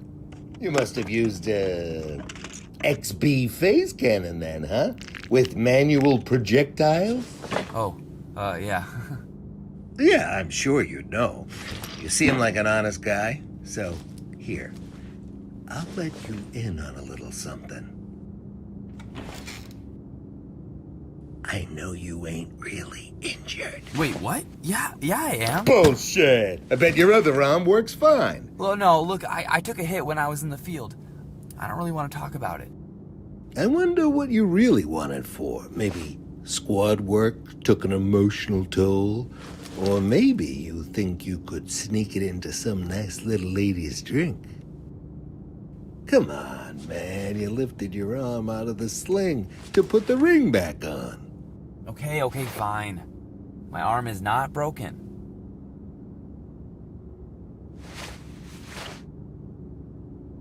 Yeah, so, those XB phase cannons are pretty big miniguns, right?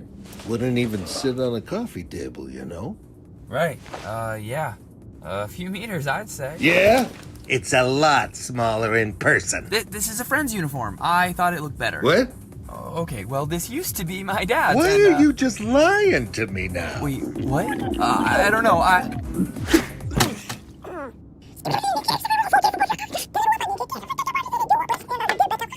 Dude, this is the third time. It doesn't matter how convincing that was. Nasty little bastard. How did I get here? You burnt out, son. I'll show you the exit. Okay. Thanks. Well, feel free to drop by if you find yourself doing this again, Bo. Oh, you must have me mistaken. I'm Tucker.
Well, welcome back. That is the last film of our festival before we have one music video to go, but we're going to be using this film for our final real-time review. Our juror that we are going to be ending this film with, Old Boys Apples, is Vincent PROCE. Vince, I've known for a while, and he's a great, I will arguably say that he is probably one of the best artists I have ever met in my life.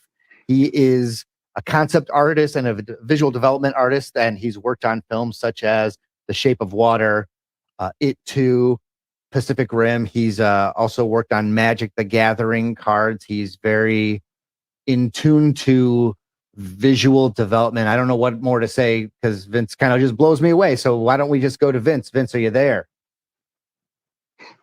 I think you're muted, Vince. Let's unmute you. Now I don't feel so bad that I was the one muted. Only Can you hear now me we're okay. We are comrades in mute. And joining us with his film Old Boys Apples is Brad Hawk. Hey, Brad. Brad, are you there? I'm here. Okay, there's a little stutter not there. breaking up. There we go. How's it going? I'm back. It's going. It's good. It's the sun just started coming down, and as you can see, it's a little dark in here.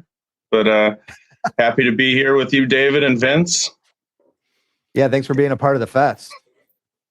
Brad, this was the best, to me, the best animated short of the entire show. In my opinion, not to walk on anybody else, but stylistically and artistically and visually, it was stunning. Just stunning. The lighting is fucking spot on. The characters were super cool and engaging, and I loved how different their silhouettes were comparative to each other, and that you knew who everybody was. That skull apple tree thing in the beginning, it's like when it first starts coming towards you, you don't really know what it is, but it gets closer and closer, and you're like, wow, that's a skull. And then it's closer and closer. Oh, wow, that's an apple tree with a bunch of weird, creepy apples on it. And then that cool little old boy. So old boy is the dog, correct?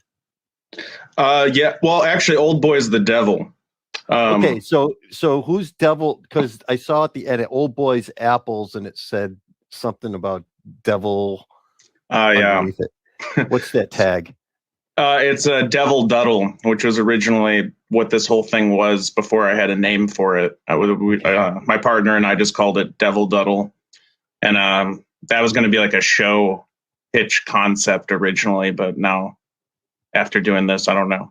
We'll see. Why? I think it'd make a great show. I mean, it's definitely in the lineup of things bringing to the table in those kind of pitch situations. But I spent 3 years working on it, and I feel like I kind of need a break from those characters for a little bit. But yeah, I hear you. I don't know. Yeah, I mean, that means a lot. Well, I went to your website and everything, and your 2D art style is freaking phenomenal too, dude. I mean, you could do a comic series, you could do an animated show, you could do whatever with that style because it's just so unique and so it's I love it, and it's I'm really all about like seeing things that I haven't seen before, and there's some hints of what you did that remind me of other things, but you bring it to the table in a completely unique and original way. I mean, I felt a lot of Wes Anderson kind of feeling in there and stuff because of the weirdness of it and everything. The only criticism I would have for it at all, and this really is not really part of your part, but it was the sound. A lot of times it felt like the sound wasn't queued up. It just felt like it was popping in some places, like when they would start making the noises, and I kind of like that low voice, that humming thing that was going on. But I have to say, I've watched this like 4 or 5 times now, and one of the times I watched it with the Willy Wonka song "Pure Imagination." And it so played so well. It was so weird because when he picked up the flute and everything, it all kind of had that feel to it and stuff, and it just had this. It had a completely different feel to it, but it's almost like I understood the story a little bit more, because it took away the audio reaction to things, and it let me put the reaction into where the animation was telling me where the action was, as opposed to the audio, because a lot of times we balance our visual input to what our audio input is and try to make sense of the two things working together. But as soon as I cut that part out, it's like it made so much more sense. The whole story itself made so much more sense. So I'm not saying that you need to get rid of it or anything, but I am saying that you might want to redub that a bit, to make it so it's more hitting the tones that the animation are hitting, because the animation is hitting these keynotes, and there's these keyframes that are just gorgeous. Your keyframes are beautiful, dude. That scene where they're standing around the pot and they're doing this thing like this, I was just like, man, that devil dude is so cool. I want that guy in a t-shirt. He's just so cool. And I want him moving like that on a t-shirt, it'd be like if we could get a GIF on a shirt. Oh, hell yeah. Yeah, it'd be just so cool, dude. So anyways, I love the guys. I love the materials you used. Your backgrounds were beautiful, and they told the story well. I loved the black of night in the back and focusing on your characters and on your light, and the mood changes with the light, and everything just worked really well. Kudos to you. The effort was fucking unbelievable too. 3 years. Yeah, that takes some serious determination, man, and I'm really proud of you for making it through that kind of arduous task of doing all that. It's amazing. I hope you get that in a lot of other shows, because people need to see it.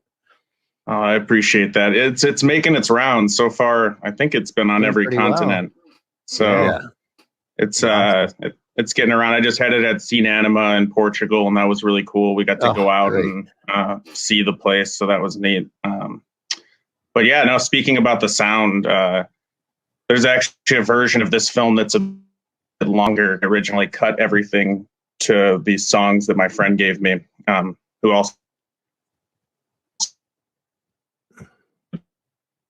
Ironically, speaking of sound, we're having a little problem with your sound right now. Oh, it's the sound gods. They're fucking angry. Right? Yeah.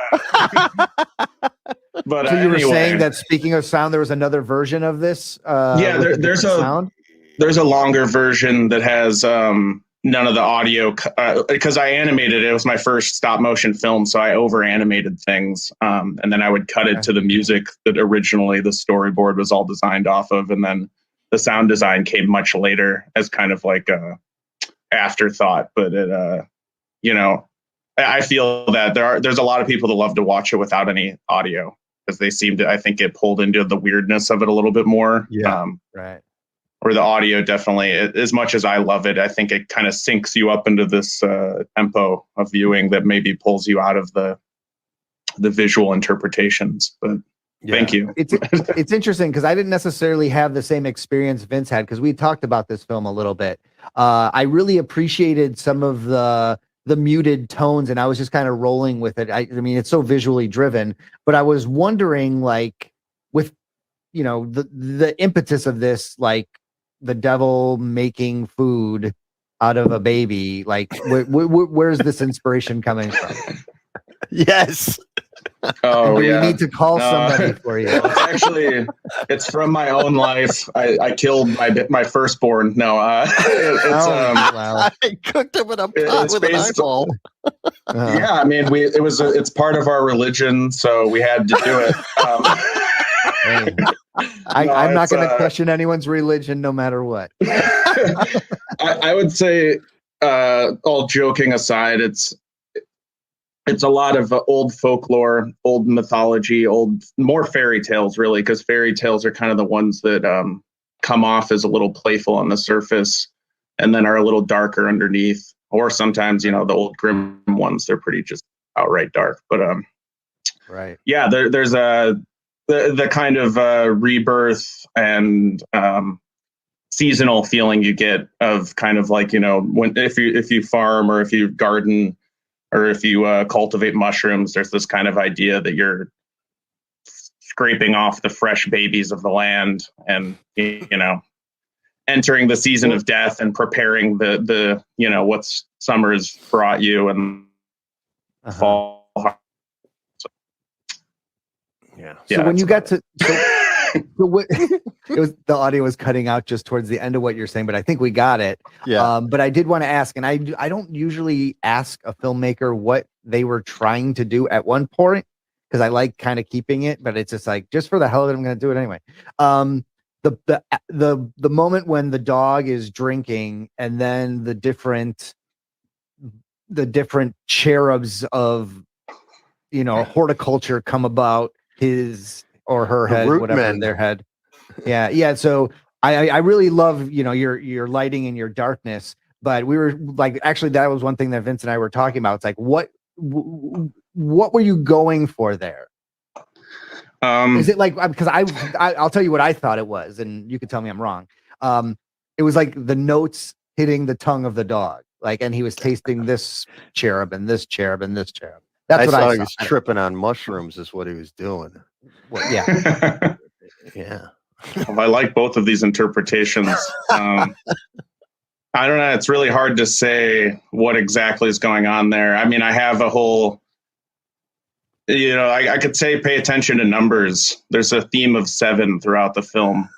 7 apples, 7 spirits, Snow White and the 7 dwarves, 7 layers of the underworld.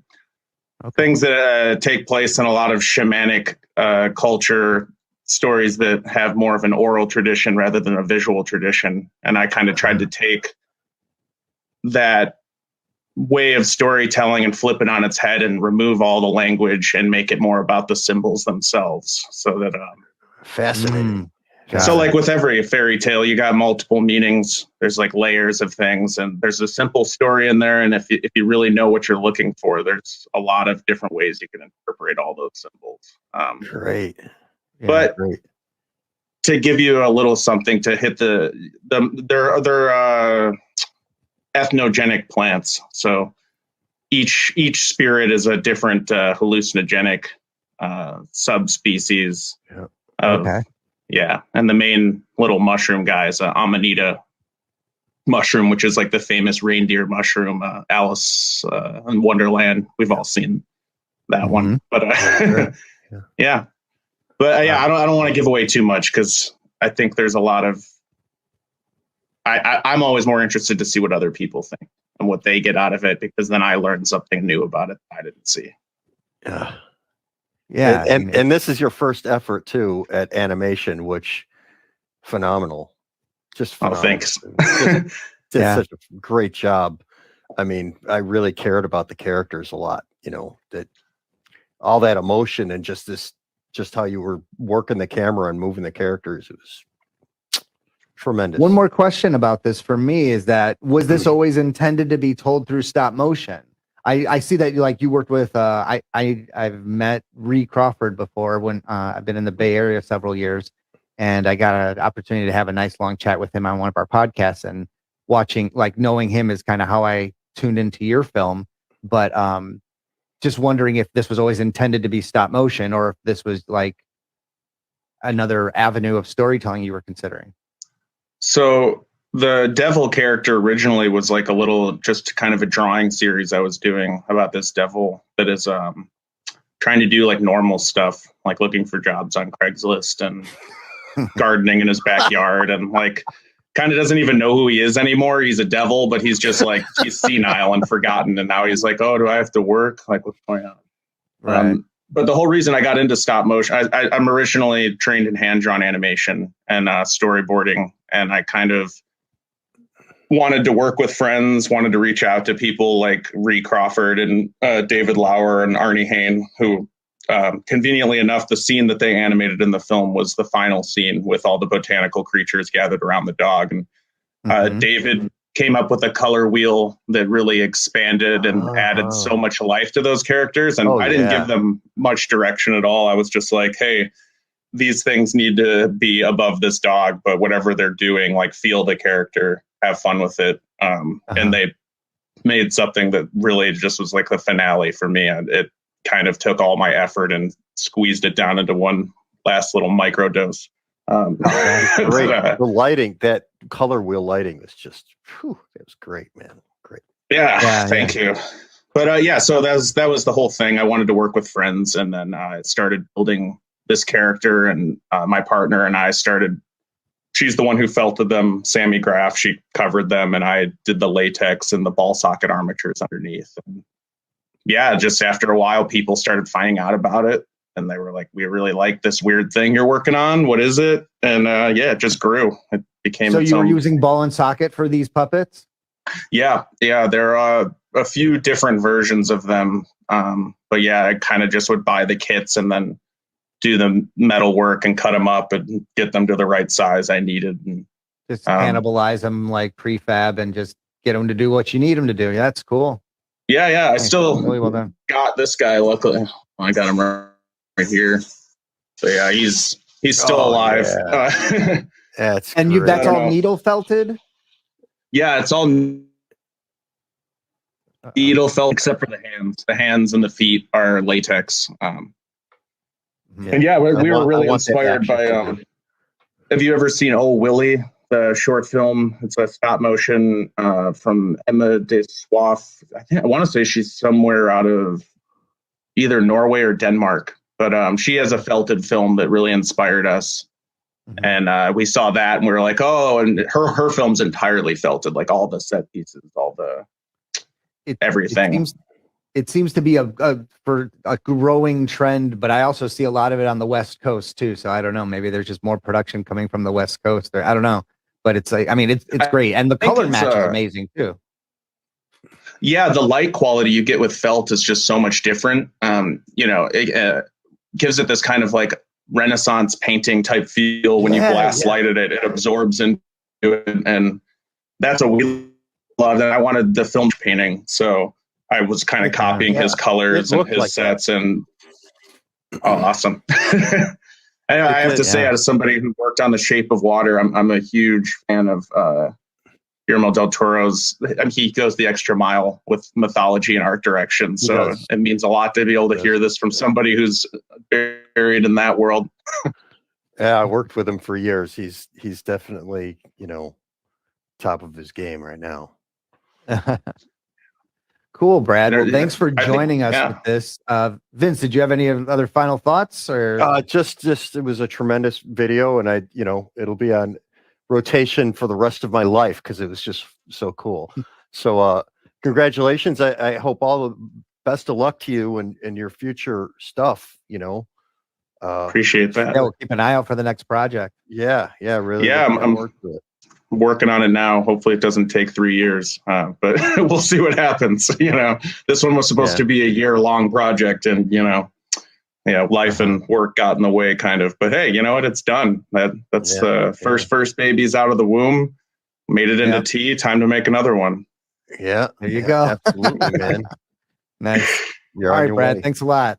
Okay. Yeah. Thank you. That was okay. Yep. Cool. Thanks, Vince. We've got one more short that we're going to end it in. It's a nice upbeat song called A Crazy Life. If you guys want to join us a little bit after this, we're going to have maybe a little bit of a breakout session where we're going to be talking about the run of the films today with our jurors that are still lingering. And maybe if some of the filmmakers are still around as well, they're welcome to chime in.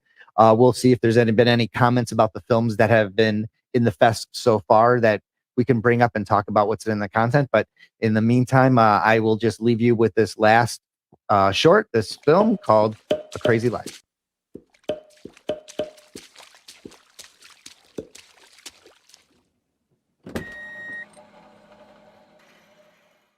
Shout at the stars and dance in the fire.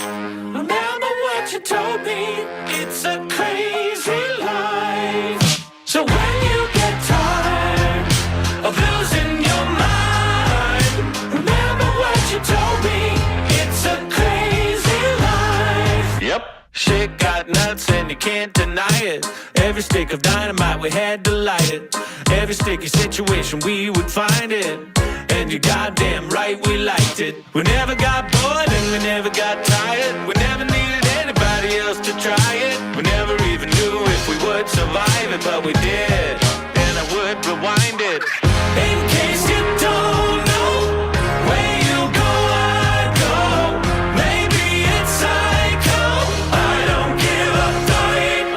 Shut up the stars and dance in the fire. Remember what you told me.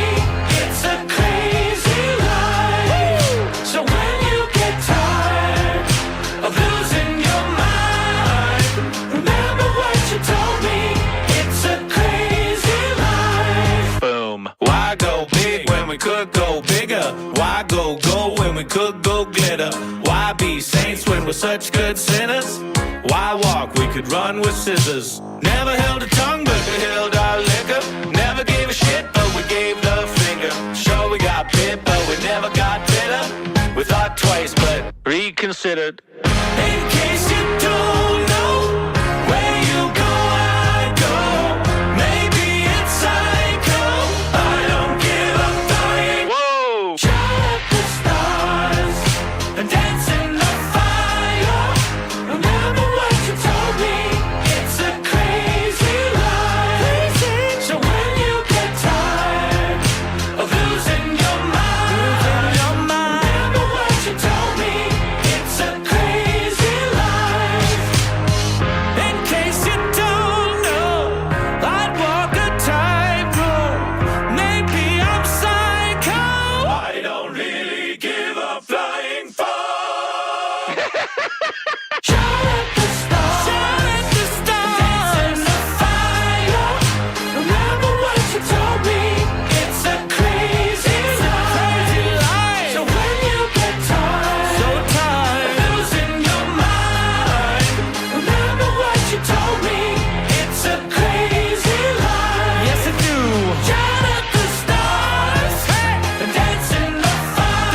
Remember what you told me. It's a crazy life. So when you get tired of losing your mind, remember what you told me. It's a crazy life. Remember what you told me. It's a crazy life. Good one. So thank you guys for joining us with our festival. I hope you guys enjoyed yourself.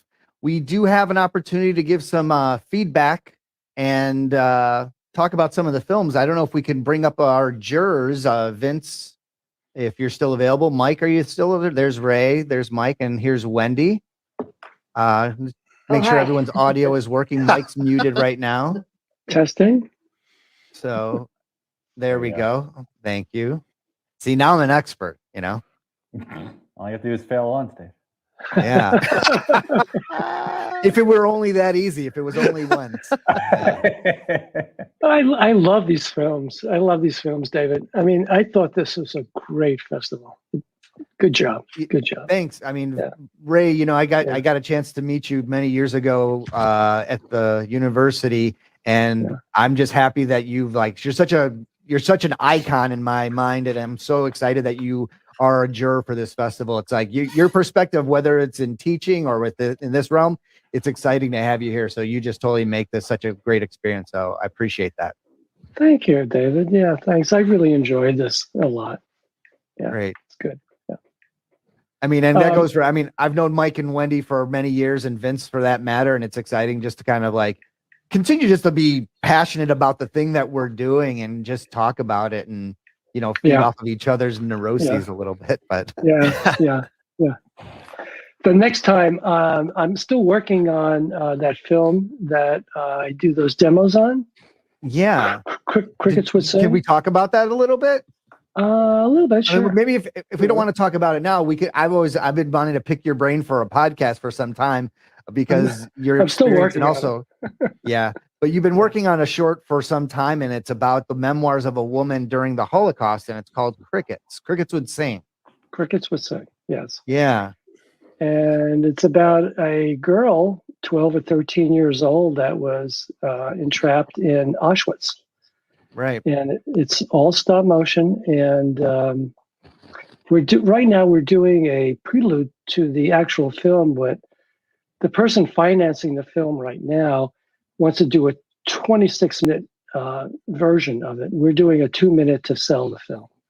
Sure. And it's different from the film, from the all the stuff that you've seen at the Academy. Okay. This is real. It's all ball and joint, armatured, Great. really good sets that were printed. Okay. Printed sets, all the buildings, the bricks. Yeah. And I get to light it and shoot it and do loco on it and have a good time. It's just really a great project. Yeah, Only that's work a great. couple of days a week because it's getting everything together, and we're pretty laxed. We're working with an animator called Tim Hiddle, which Okay. do you know Tim? Do you know Tim at all? I've heard of his name. I'm always I work yeah, with definitely him heard. on a lot of the Henry Selick films. Right. And he's just a really great animator. Yeah. Super great animator. That's exciting. And it's looking good. We'll hopefully finish it for the coming years. Maybe next year. Maybe we could feature it on Most Stop Mo one way or another.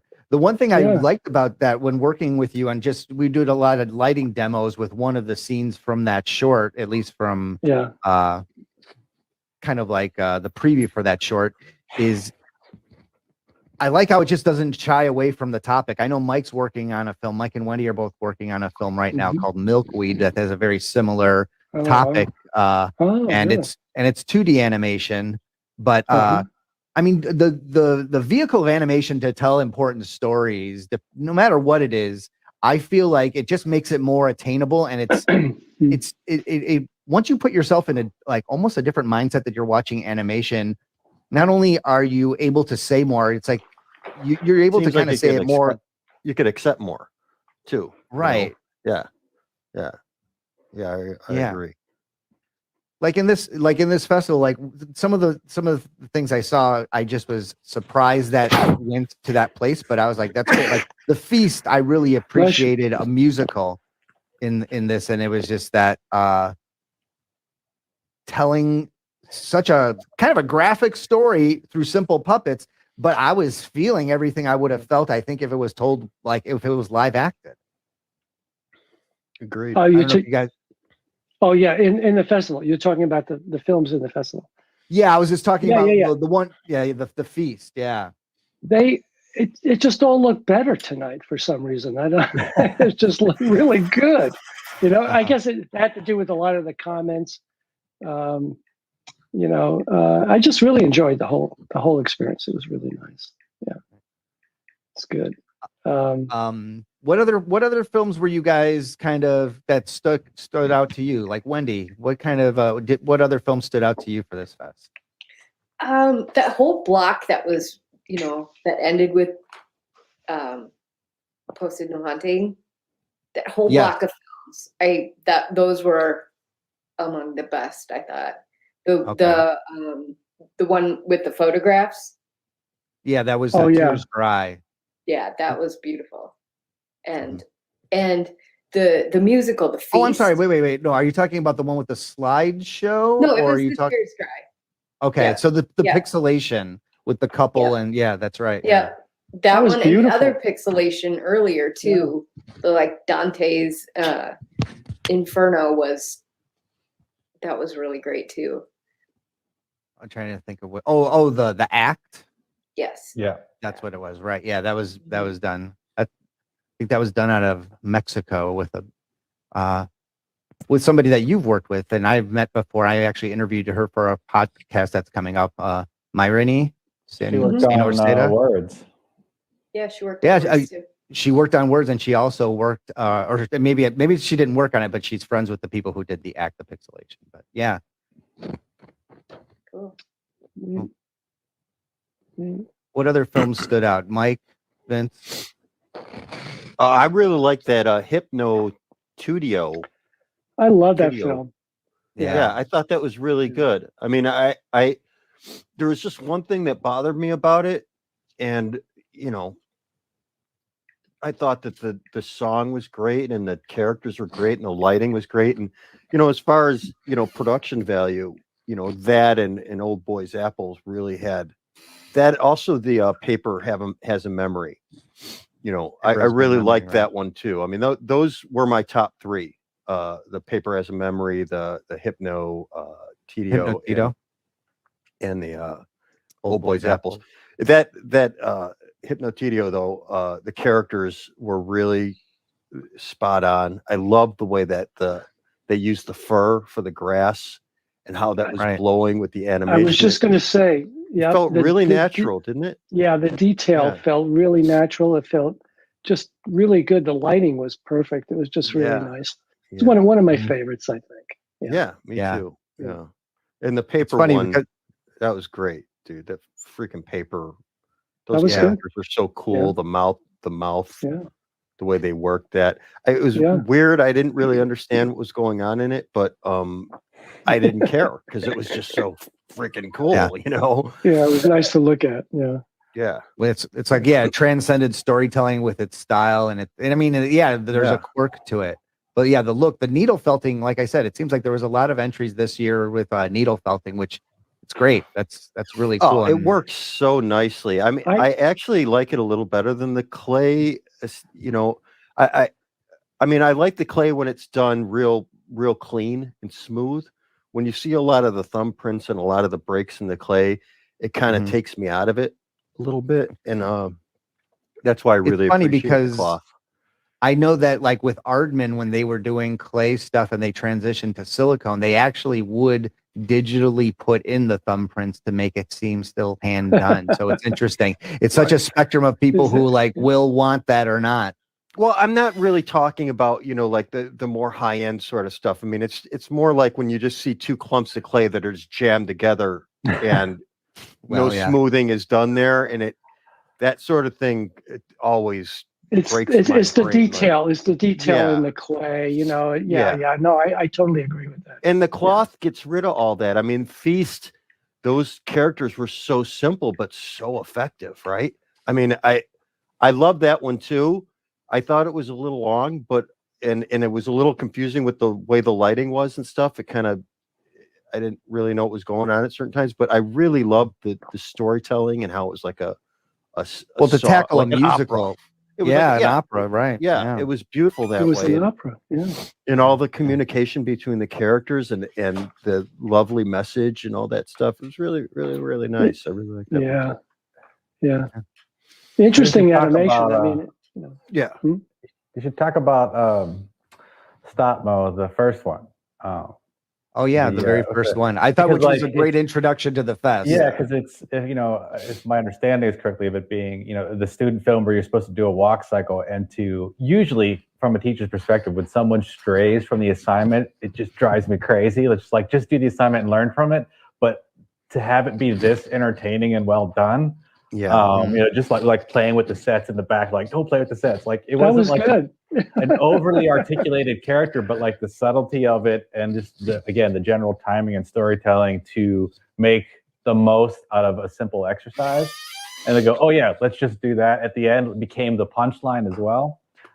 So definitely a good way to start the film. It just, I don't know. It was just, it was endearing to watch that character. Yeah, it was good. Definitely. Yeah, I like that guy too. I mean, the whole backstage stuff is always good in the Pixar movies, you know, where you get all that kind of communication between the director and the actors and them having the outtakes and stuff like that. And this kind of felt like that because, you know, this guy's trying to act and he just can't. And, you know, that's another point I wanted to bring up is we had a lot of really great voice actors in this show this year. I mean, one of the things that was really great about Squatter was I was going to say Squatter. Yeah, my the voices. God, whoever they got for that guy, that drug dealing that deep voice guy, that guy he was phenomenal. He's like he could drive a cab, he could the voice was great. Bartender, you know, he could. But even like conversely, the guy that he was playing against, that medieval dude was that just like that very run of the mill common. Understated, like Fry from what's it called? From Futurama.